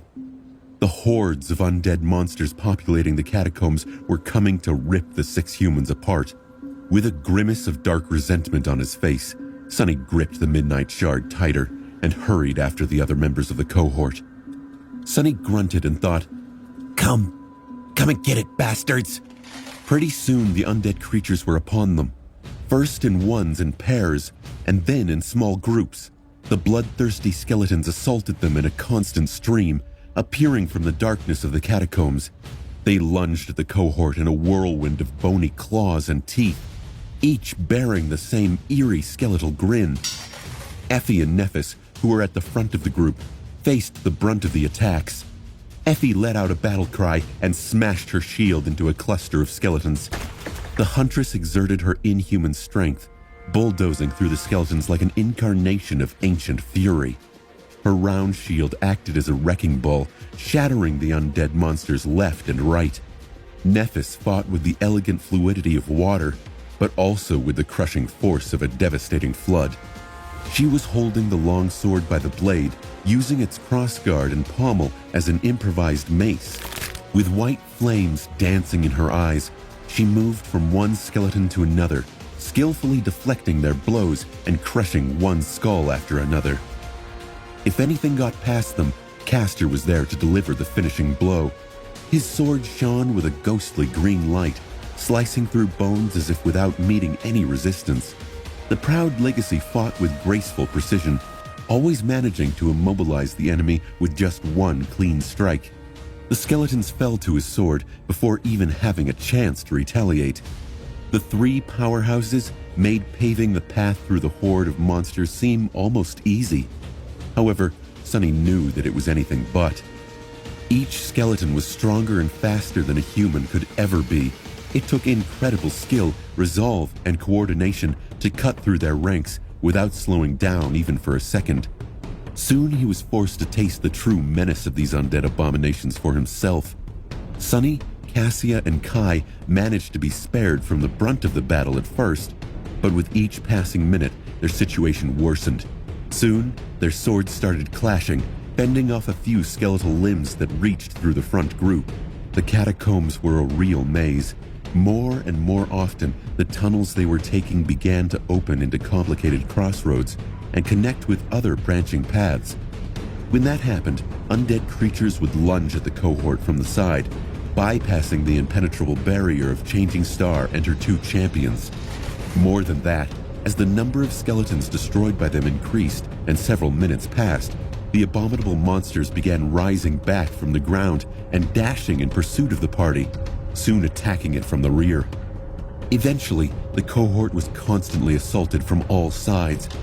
When Sonny first had to raise his sword to repel a straggler that lunged at him from the side tunnel, he acted with calm precision engraved into him by countless hours of practice. Slashing with the Midnight Shard, he cleanly beheaded the undead creature.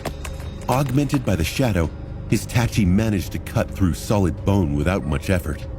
Sonny knew that losing its head won't kill the skeletons, so he instantly shifted his balance and kicked the monster in the chest, throwing it back. Although he expected that this would happen, the lack of the familiar voice whispering into his ear still unnerved him. Usually he would have heard the announcement of the kill already, but these abominations were immortal, so the spell remained silent. There would be no rewards for any of these efforts. Lamenting the fact that he would not be getting any shadow fragments today, Sonny moved away from the decapitated skeleton and sighed. Well, at least this isn't as bad as I thought it would be. But just a few minutes later, he bitterly regretted thinking those words aloud.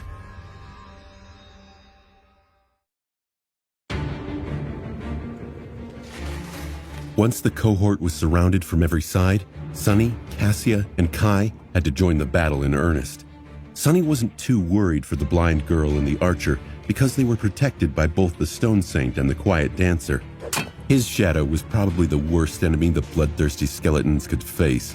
Moving with the cold precision of an emotionless battle machine, she used both her sword and shield to deflect and destroy any enemy that dared to approach them from the sides. The graceful and devastating dance she was performing was a true sight to behold. The Quiet Dancer zipped through the air, supporting the shadow and covering any lapse in the barrier of steel created by her. If something got past the two of them, Kai was there, using the curved blade of his falcata to crush the undead monsters, almost as if felling them with an axe. Kai was holding hands with Cassia, guiding the blind girl through the dark maze of catacombs. However, it seemed as though her ability to orient herself in space had seen a considerable improvement in the past 3 months.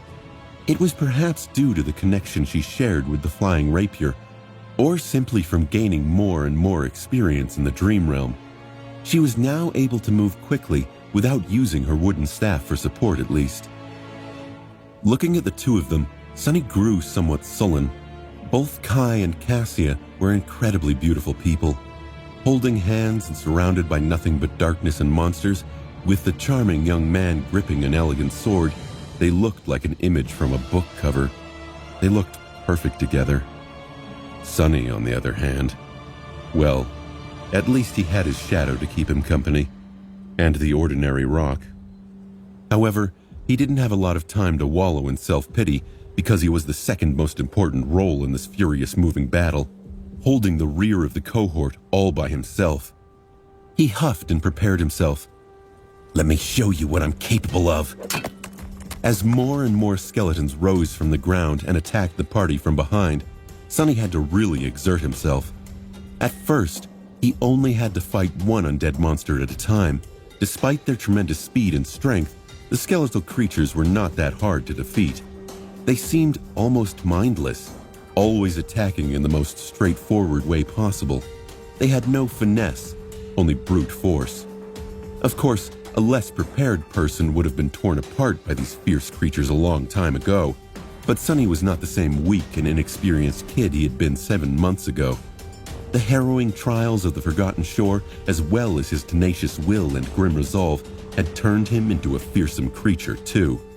In fact, in terms of pure viciousness, the skeletons had nothing on him at all, except for their ability to reassemble themselves after being struck down. Wrapping the Midnight Shard into the shadow to slice through the tough bones of the undead monsters more easily, Sonny employed every bit of battle prowess he had learned from his practice with the Stone Saint to destroy his enemies. Seamlessly weaving the firm and unassailable movements that he had learned from the taciturn stone creature into the flowing style taught to him by Nephis, he made short work of one skeleton after another. His blade sliced, slashed, and pierced through monster after monster, sending broken bones flying and cluttering to the ground. Of course, maintaining this state without falling behind the cohort was not easy. Sonny had never practiced fighting while on the run, especially not while moving backward. However, remembering Effie's words, he knew that being separated from the group and surrounded meant death, and thus made sure to never get too far away from his companions. At first, the situation was, if not easy, then at least within the scope of his capability. Sonny even thought that this was an excellent opportunity to put everything that he had learned in the past week into practice. Despite the fact that this battle was completely different from the way he had hunted monsters before, he was doing fine. Back on the streets of the Dark City, he hunted at night, always attacking the enemy from the shadows and aiming to finish the fight with one strike. The initiative was on his side, and so he was the one dictating the flow of combat.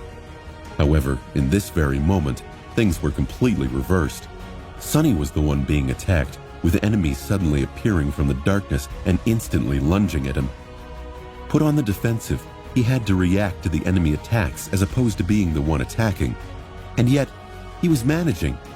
He had anticipated that a situation like that would inevitably happen, but put enough flexibility into his technique to withstand any type of peril. He was indeed putting his lessons into practice, cementing them in his muscles and bones. After all, just like Nephis had said, 1,000 hours of training was not as impactful as one real fight. But then, slowly, things began to change. After he had ruthlessly cut down a handful of undead abominations, suddenly, two attacked him at the same time. Sonny cursed and ducked to the side, narrowly avoiding having his head crushed by one of the skeletons. His sword blocked the vicious strike from the other one, and, being pushed back a couple of steps by the force of the impact, he struggled to keep his balance. Not letting the monsters continue their assault unobstructed, Sonny dashed forward and twisted his body.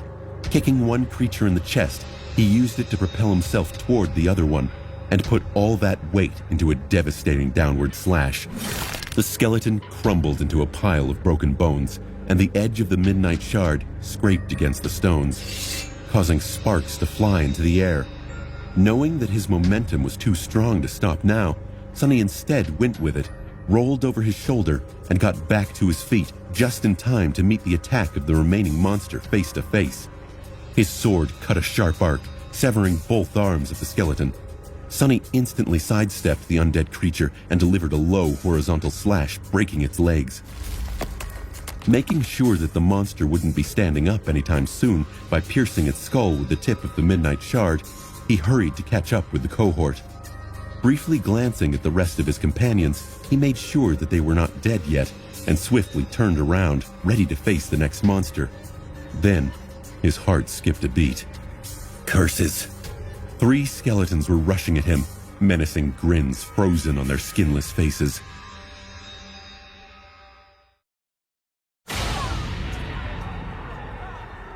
As more enemies set upon the group, the situation became hectic. Sonny had to push himself to the limit to fight against multiple opponents while maintaining the pace with the rest of the group.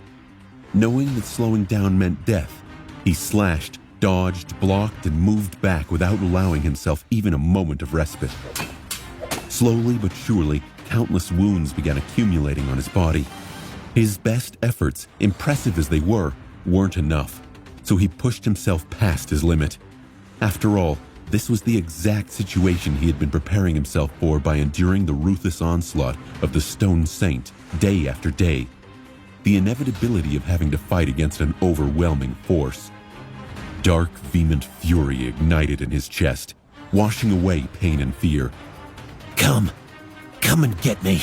I'm right here. Who did they think they were trying to kill? Noticing 4 new abominations answer his call, Sonny couldn't help but laugh.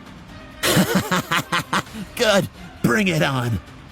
Their assault came fast and without mercy, not leaving him any room to breathe. But Sonny welcomed it. Dodging one of the skeletons, he dashed forward and positioned himself behind another one, so that his body blocked the path of the third. He couldn't do anything about the 4th one for the moment, but its attack was accounted for. It was going to hurt like hell, but not to the point of killing him. Bloodweave was going to take care of the rest. The Midnight Shard cut through the air and severed the undead creature's knee. The skeleton clumsily fell to the ground. At the same time, cold fingers tore into Sonny's side. He had already shifted his body to make sure that they were not going to damage any vital organs. With Puppeteer's Shroud taking most of the damage, Sunny only ended up receiving 5 deep scratches, which then instantly welled with blood. Sunny let out a loud, angry scream as pain shot up his arm. Ah! But he didn't regret the tactic. The only thing he regretted was the fact that, with the shadow wrapped around the Midnight Shard, he couldn't observe its movement during this long and arduous fight. Just imagining the kind of insight he could have gleaned from it filled him with avarice. Turning around and reversing his grip on the sword, Sunny commanded the shadow to move onto his body. Almost instantly, he felt a rush of power fill his muscles. In the same fluid movement, Sunny took a step toward the monster that had just wounded him and delivered a crushing blow with the pommel of the blade. The skeleton's jaw flew away in a rain of broken teeth. Taking another quick step, Sunny circled the disoriented creature, hooked its hand around its damaged skull, and tore it clean off the spine. Then he pushed the decapitated creature into the 2 remaining ones, briefly slowing down their approach.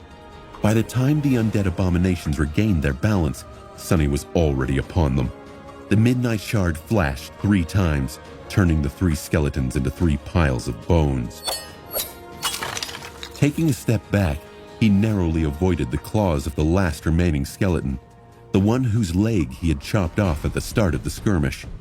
Sunny glanced at the creature that was madly crawling toward him and finished it off with one powerful thrust. Then he groaned. Oh, crap. I think I overdid it. Sunny was bruised, hurting all over, and covered in blood. What's worse, he was exhausted. This moving battle was too intense and had lasted for too long.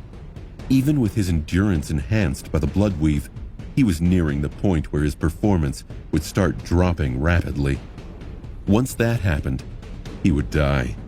Because the damn undead creatures were not only immortal, but also tireless. Just as this thought appeared in Sunny's mind, a new wave of skeletons lunged at him from the depths of the tunnel. Tiredly raising his sword, he gritted his teeth. Suddenly, the tunnel they were currently in was drowned in a brilliant wave of pure white light. Glancing over his shoulder, Sunny noticed that Nephis had finally summoned her flames, channeling them into the blade of her sword. Just like on the day they had fought against the Carapace demon. Faced with the blinding radiance of the incandescent blade, the skeletons almost seemed to melt.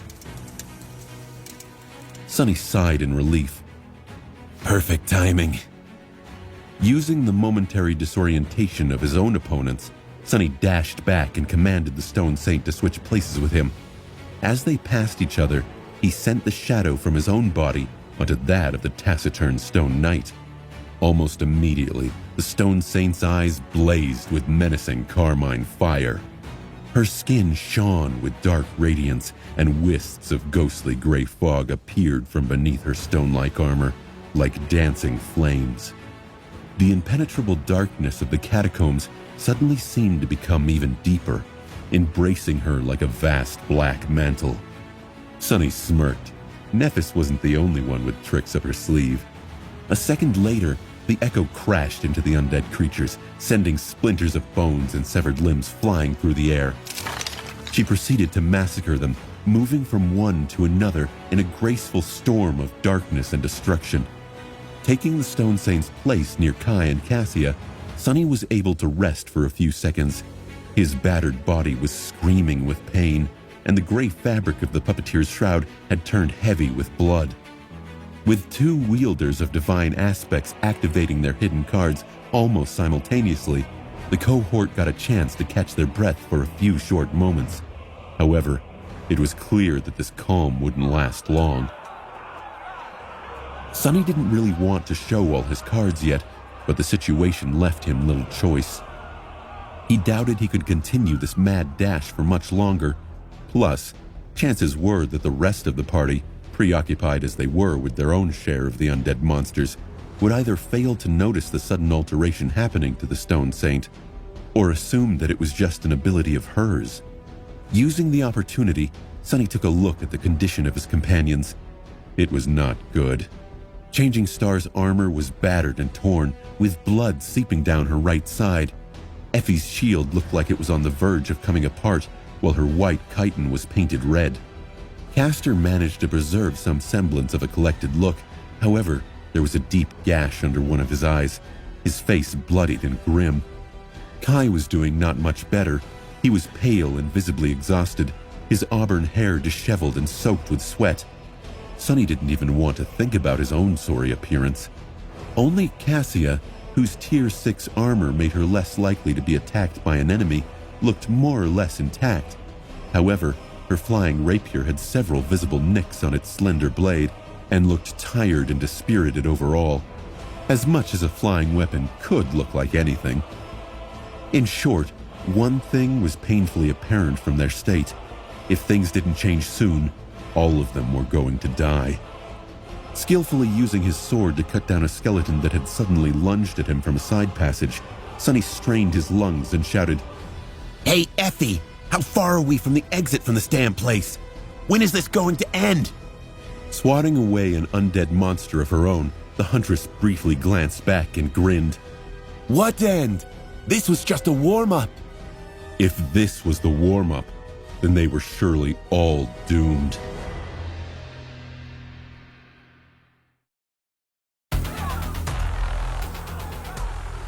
Sonny prepared himself for the worst. It took only a few moments before the short respite they had gotten was over. With a sound that reminded him of rushing water, a terrifying wave of undead monsters crashed into their formation, threatening to break it apart. Effie braced for the impact and withstood the furious onslaught, somehow managing to split the wave in two. From one side, Changing Star dove into the torrent of skeletal wraiths, her incandescent sword cutting through them like a ray of pure sunlight, piercing the darkness. From the other, Castor's enchanted blade was doing the same. The scion of the Lee family moved with astonishing speed, turning into a blurry whirlwind of ghostly green steel. Everything that touched it turned to dust. Sonny glanced at Kai, and his voice grew hoarse and tense. Prepare yourself. In the next moment, the wave of monsters was upon them. Left without the comforting protection of his shadow, Sonny could only rely on his own ability, cunning, and technique. Dashing forward, he clashed with the first skeleton. His sword flashed through the air with lightning speed, and a headless corpse instantly fell to his feet, blindly clawing at the stones in front of it. Sonny had never fought like this. From the first day on the Forgotten Shore, he always had something helping him resist the horrors of the Dream Realm, be it his shadow, cover of darkness, Changing Star, or the Stone Saint. Now, he had to face the torrent of nightmare creatures with nothing but his own frail human body and resolve. This was the ultimate test of pure skill. Gritting his teeth, Sonny tried to remember the feeling of clarity he had experienced after the Carapace Centurion had crushed his ribcage with one strike of its terrifying bone scythe. All unnecessary thoughts were obliterated by his will, leaving only two. His voice called out in his mind with one clear objective: Kill your enemy. Prevent the enemy from killing you. Using this clarity, he entered the state of flow. His perception expanded, absorbing every detail and aspect of what was happening in the dark tunnel. His thinking accelerated, turning the mayhem that surrounded them into a stark and streamlined pattern of cause and effect. Connected to the underlying law of it all, Sonny was able to react to the actions of his enemies faster and predict them better. With a hissing sound, the Midnight Shard cut the air and slashed the next monster across the chest, splitting the skeleton diagonally in two. Without paying the defeated creature any attention, Sonny instantly lunged at the next one. His movements were fluid and unpredictable, but also grounded and firm. Every strike and every step was calculated and efficient, focused on delivering the maximum amount of damage while preserving as much of his strength as possible. It was a perfect combination of the two seemingly contradictory battle styles that he had learned. Just like that, Sonny danced between the countless undead monsters, his sword cutting one after another down. The Midnight Shard wasn't unimaginably sharp like Castor's Jan, nor filled with annihilating white flame like Neff's radiant longsword. However, it refused to give in and remained unbroken. No matter how many tough bones Sunny's sword cut, not a single dent appeared on its blade.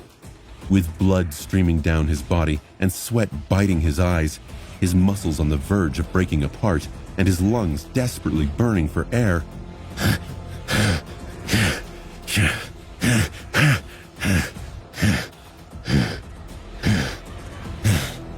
Sunny somehow kept his mad tempo and fought. At some point, he heard a furious roar from somewhere ahead and briefly looked up, noticing that Effie had dismissed her battered round shield and finally summoned the beautiful bronze spear. With it in her hands, the huntress became even more deadly. Multiple skeletons burst into a shower of broken bones, cut apart by a wide arc of the ancient weapon. However, at the same time, more and more wounds started accumulating on Effie's body. Despite everything, things weren't going well for the cohort, or at least it seemed that way for a while. At some point, however, Sunny noticed that the number of skeletons attacking the cohort from the front had begun to diminish. Pretty soon, Nephis, Effie, and Castor were getting a few moments to catch their breaths from time to time. The pressure on himself had also lessened. The Stone Saint, on the other hand, had to hold off an ever-increasing number of undead creatures attacking the party from the rear. When the balance of the rolling battle noticeably shifted, Changing Star gave a command to change the formation of the cohort. She quickly dashed back to reinforce the taciturn shadow, while Sunny moved forward to support Castor and Effie at the head of the group. Once he got there, the huntress gave him a tired smile. Hey, doofus. You look like shit. Sunny glanced down and had to agree with her. His armor torn in a dozen places and soaked through and through with blood. He looked pretty much exactly as dead as the nightmare creatures they were fighting. However, Effie's state wasn't any better. He marveled at the woman's ability to keep a light spirit even now. She could be infuriating sometimes, but now more than ever, he appreciated her playfulness. He smiled crookedly. Thanks. You're quite a looker yourself, you know. The huntress scoffed and then turned away to face another of the undead abominations. Hold fast. We're almost there. She told the truth. An end to the tunnel was finally in sight. All they had to do was somehow sustain this impossible pace just a few minutes longer. After several more minutes of furious fighting, the tunnel they were moving through suddenly opened into a large cavern. A few meters in front of them, the floor of the catacombs was broken, collapsing into a vast, seemingly bottomless chasm. That terrifying abyss was filled with darkness that even Sunny's sight couldn't pierce.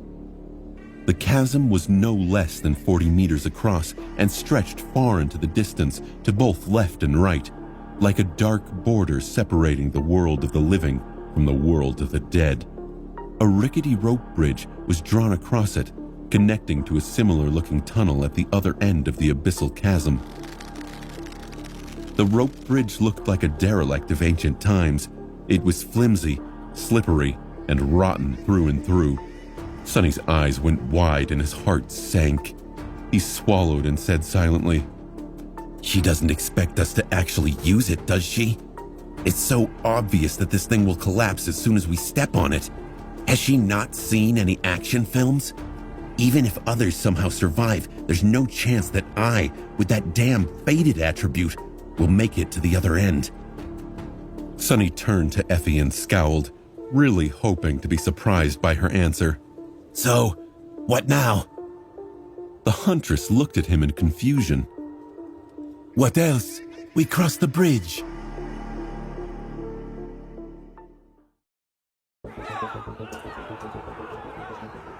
Nephis and the Stone Saint stood at the rear of the group, doing their best to hold back the torrent of nightmare creatures pouring down the tunnel. Sunny and Effie were in the lead, and Sunny found himself staring at the flimsiest rope bridge imaginable. Beneath it was a terrifying chasm that would spell certain doom if the bridge gave way. Sunny swallowed a lump in his throat. How on earth were they supposed to get their party across that rickety thing? He'd be surprised if that thing could hold even Effie without splintering into a pile of dust. He did not survive this entire fight just to die because of this stupid structure. His eyes flit around the cavern, searching for another plan, but there was none. He glanced back at Nephis. She could only hold off the skeletons for so long. Sonny sighed and gathered himself.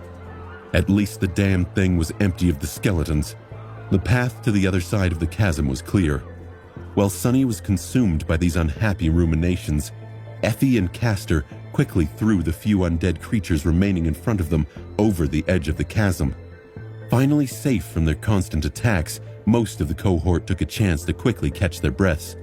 Only Nephis and the Stone Saint were still fighting.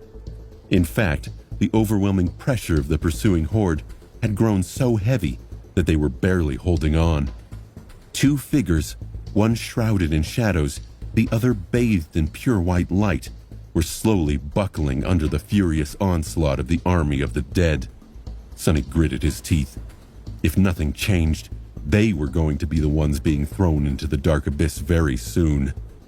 With a grim expression on his face, he glanced at Effie. "Go!" Leaning on her spear, the huntress weakly shook her head. "Someone will have to hold them off long enough for everyone to get to the other side. You should..." Sonny interrupted her. "I'll be the last one to cross. Don't worry, I have a plan." And to his surprise, he did. It was a crazy plan, but what else was new? Giving him a long look, Effie hesitated for a few seconds, then nodded. All right.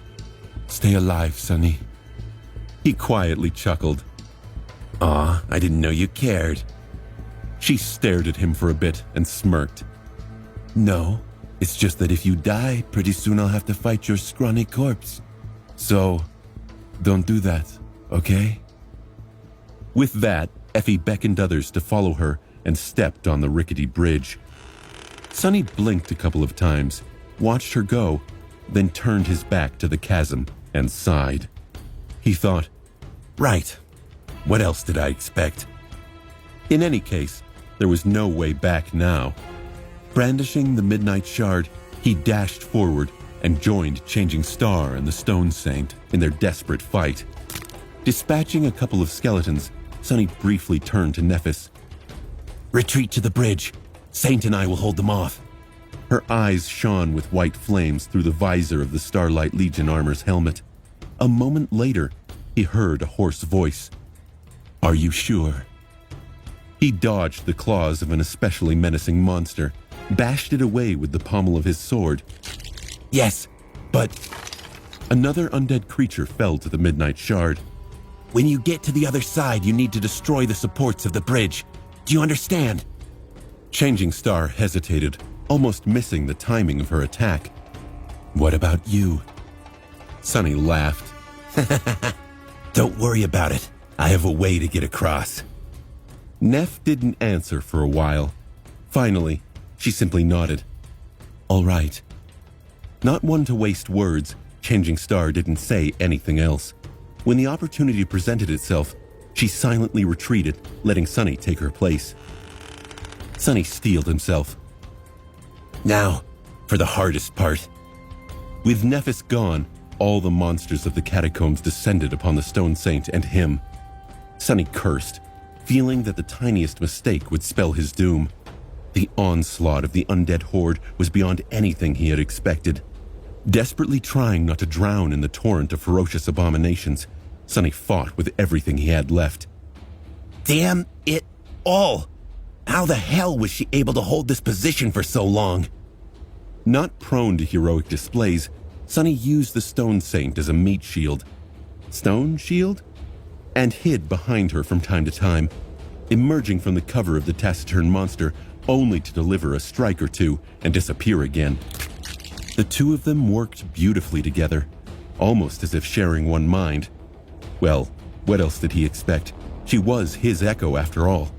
And his shadow was currently wrapped around her stone body. The armor of the menacing knight was still mostly intact. However, even it was battered and broken in several places. With a dark expression on his face, Sonny noticed a stream of ruby dust pouring from one of the breaches. The Stone Saint was wounded. This needs to end fast. Feeling his own endurance running out, Sonny wanted nothing more than to fall to the ground and rest, even if it meant dying. But instead, he doubled the intensity of his attacks. There was no need to hold anything back and preserve his strength anymore. He just needed to last for a bit more, a dozen seconds at most. But even a dozen seconds seemed like an impossible dream. Impossible. He knew someone who was in the habit of making impossible things happen. With a furious growl, Sonny cut another skeleton apart, received a glancing blow to his already wounded side, and stumbled back. The Echo appeared in front of him, enduring a rain of attacks with the help of her already battered shield.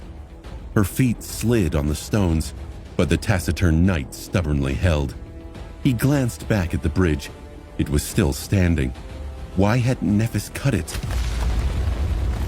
As if answering his silent cry, a loud rattle, followed by a thunderous boom, informed him that the bridge had been brought down. Now there was nothing connecting the two sides of the terrifying chasm. Sonny was left alone against the horde of immortal monsters, with no way to retreat. Finally! Turning his back to the undead creatures, Sonny peered into the darkness. Seeing the cohort waiting for him on the other side of the dark abyss, he lingered for a moment, sighed, and ran to its edge. The shadow slipped from the body of the stone saint and wrapped itself around his own. Suddenly weakened, the taciturn monster held the entire horde back by herself for a split second, and then dissolved into darkness, returning to the tranquil expanse of the Sea of Soul. With no obstacles to slow them down anymore, the flood of skeletons lunged forward. They were just a meter or two behind Sonny, stretching their deadly claws to tear him apart. Too close! Approaching the abyssal chasm, Sonny briefly glanced into the impenetrable darkness that filled it, and without pausing even for a second, jumped off the edge.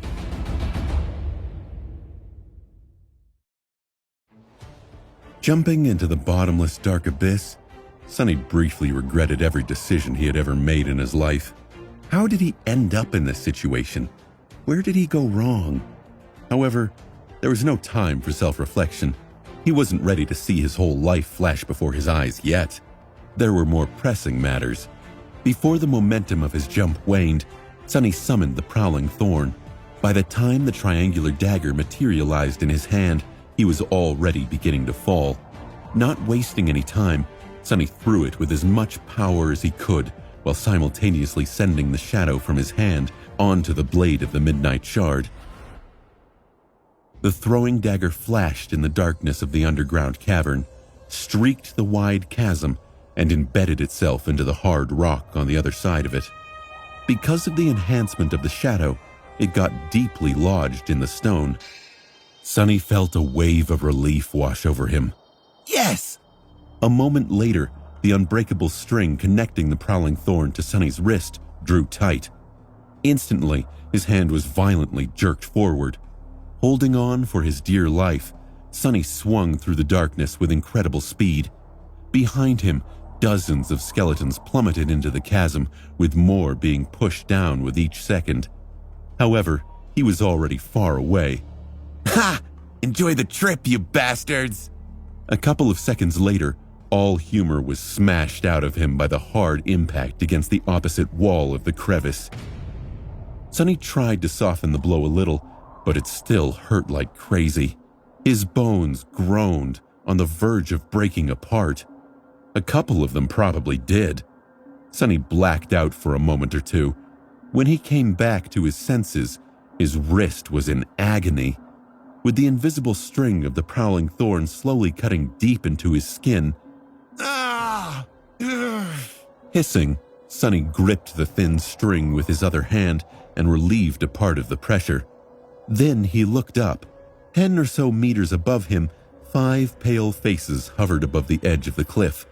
On them were written expressions of horror, shock, and astonishment.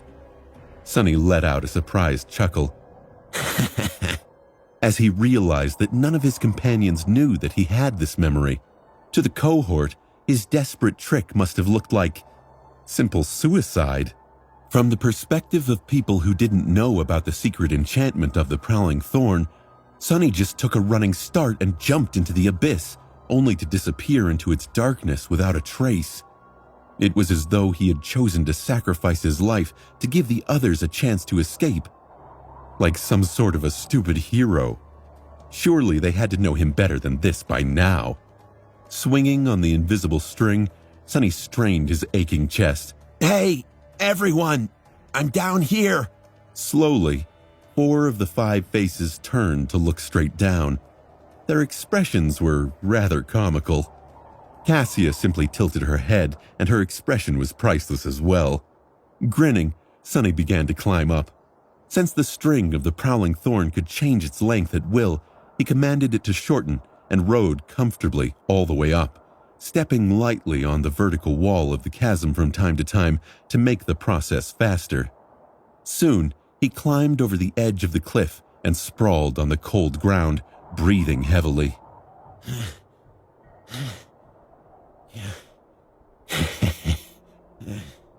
The rest of the cohort just stared at him. He stared back at them. What? Effie was the first to speak. Glad you're alive, Sonny, but also, what the hell? How did you do that? He simply threw the Prowling Thorn at her feet. Once the huntress bent down to pick it up, Sunny pulled on the invisible string and made the dagger fly back into his hand. Oh, that? That was a piece of cake. Nothing that a knife and a piece of string can't solve. More or less. He decided to omit the fact that he had almost soiled his pants in the few short moments between jumping off the edge of the chasm and successfully embedding the Prowling Thorn into the rocks on the other side of it. Effie blinked a couple of times, then slowly straightened herself up. Cool memory. Where did you get it? Sunny dismissed the dagger and tiredly waved his hand. You know those porcupine monsters back in the city? I got it off one of those. With that, the others left him alone. They were all hurt and dead tired too. Everyone needed to rest and patch up their wounds. Nephis made a move to try and heal them, but was stopped by Effie. The huntress darkly shook her head. Not yet. There's one last hurdle to overcome. We'll need you to be at the top of your game. Changing Star glanced at her, lingered for a few moments, but then sat back down. Out here, the word of the Pathfinder was law. If Effie said that Nephis needed to save her strength, then she had to obey. Sunny was too exhausted to care. He knew that he was not going to bleed out thanks to the bloodweave, and that was enough for now. He just wanted to rest. Sometime later, he heard a shuffling sound and looked up to see Kai sitting down near him. The charming archer looked way too pretty and put together for a person who had just lived through the same mayhem as them. But Sunny was starting to suspect that this infuriating trait was just something he would have to come to terms with. Maybe Kai had some weird attribute that made him look good no matter the circumstance. Looking at the beautiful young man, Sunny sighed. Hey, Knight. How are you doing? Kai scratched the back of his head. All right, I guess. That was intense back there, huh?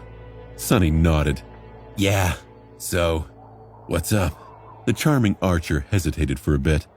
Nothing, really. I just wanted to say 3 things to you. Sunny eyed him cautiously. What an oddly specific statement. But now he had to hear these 3 things. Oh? All right. Go on. Kai looked at him thoughtfully. Well, first of all, I now fully understand what you meant when you said that you were crazy. Because that jump of yours, that was really crazy. Sunny chuckled. I guess so. I'm alive though, aren't I? The archer gave him a nod and smiled. Another thing I wanted to say is that I also understood how you managed to survive all those months in the ruins. Your swordsmanship, I've never seen anything like it. I think that very few people in the Dark City would survive a clash against you. So, everything makes more sense now. Sunny didn't know how to feel about that praise. On one hand, it was nice to be acknowledged for something he had worked so hard on. On the other hand, He still preferred being considered a cowardly weakling. It made killing fools far easier. He shrugged. Thanks, I guess. What's the third thing? Kai was silent for a long time, as though trying to find the right words. Finally, he shook his head and spoke with a cautious tone. Right. About that jump of yours. You do remember that I can fly, right? So I could have carried you over the chasm, no problem. So, why did you do it? Sonny stared at him silently for a while, an inexorable expression on his face. God damn it! To be honest, in the chaos of it all, he did forget about this crucial detail. Kai flashed his dazzling smile and laughed lightly. Sonny shrugged. I don't know, it just seemed like a good idea at the moment. Kai blinked and gave him a strange look. A good idea. Sonny cleared his throat and then glared at the charming young man. It worked, didn't it? So, let's not talk about it again. Ever. Okay? Sonny savored this moment of lightheartedness. He knew it would be fleeting. If Effie was to be believed, and she was, then the next step in this journey would be just as harrowing as this one. Sonny felt like he could sit on this cold, damp stone floor forever. After the absolutely brutal battle at the mouth of the tunnel, the peace was a balm for his soul and his body. But he knew they could only spend so long regrouping. After a while, Sonny regained enough of his senses to warily look around. The tunnel they were currently in was somewhat different from those they had traversed while fighting the horde of undead monsters. It looked more weathered and decrepit, with its walls and floor smooth and uneven, as though eroded by something over the course of countless years. What's worse, it was wet.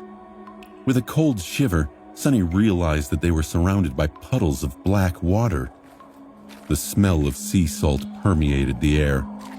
Looking up, he found the tall figure of the boisterous huntress and asked in a raspy voice, Where are we?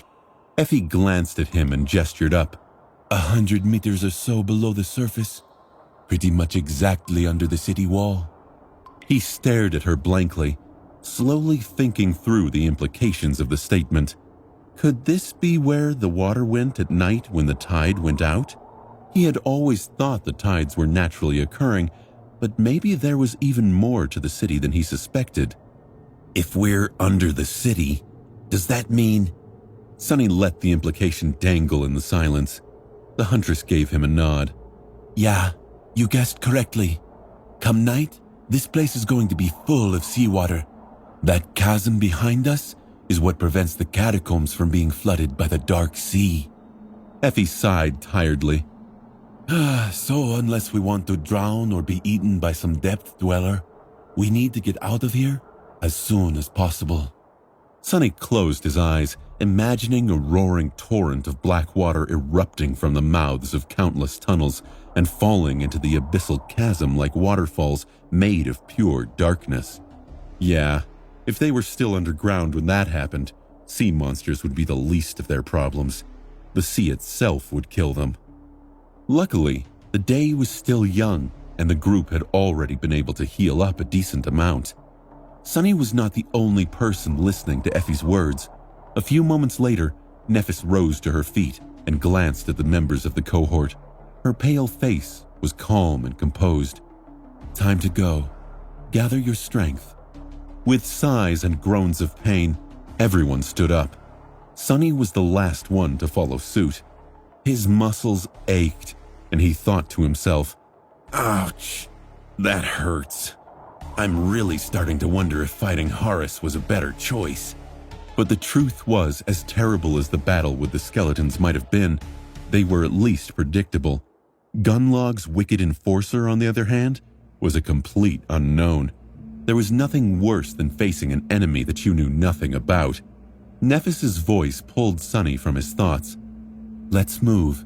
If anyone sees anything strange, alert me immediately. As the cohort headed deeper into the tunnel, Sonny caught up with Effie and asked with a hint of idle curiosity in his voice, By the way, how do you even know your way around the catacombs? It wasn't like she could have leisurely explored these deadly tunnels alone. The huntress gave him a dubious look and shrugged. This knowledge is sort of passed down between the outer settlement hunters. I've been here a couple of times before, trying to escape from especially terrible nightmare creatures. Although, to be honest, I only descended this deep into the catacombs once. Effie shivered and continued on. I was new in the Dark City at that time. Back then, the strongest hunter in the outer settlement sort of took me under her wing. We went down here with an entire party. Sonny scratched the back of his head and grimaced when his battered body protested against the sudden movement. Yeah? That party must have been very strong to return from this place alive. The huntress glanced at him, and a darkness flickered in her eyes. Who said anything about returning alive? Actually, they all died. I was the only one to survive. If they all died, then why the hell did you bring us here? Effie shrugged. Because, no matter how strong that party was, they weren't even close to this one. Do you even realize how powerful the 6 of us are all put together? God damn. I wouldn't want to be our enemy. Then she hesitated for a few moments and added, Plus, this time I know what we're going to face. We'll get out of here in one piece. Trust me. Sonny wasn't a particularly trusting person, but at this point, he didn't really have a choice. Leaving the tall huntress alone, he walked in silence for a while. The tunnels were now strongly angled down. With each minute, the cohort was descending deeper and deeper underground. Slowly, his curiosity awakened. Now that the harrowing battle against the army of the dead was behind them, Sonny began to wonder about something peculiar. Where did all those human skeletons come from? There were hundreds, if not thousands of them down here in the catacombs. Even if every hunter that had ever lived in the outer settlement died in these tunnels, their number wouldn't account for that much. Not to mention that people who perished in the Dark City tended to end up eaten by some terrible monster, their bones pulverized into dust by its teeth. His pointless pondering was interrupted by Effie, who suddenly gestured for the cohort to stop. After discussing something with Nephis, she gave her a nod and turned to the rest of them. Listen up. We're close to the central chamber of this maze. The exit to the surface is right ahead. However, getting to it won't be easy.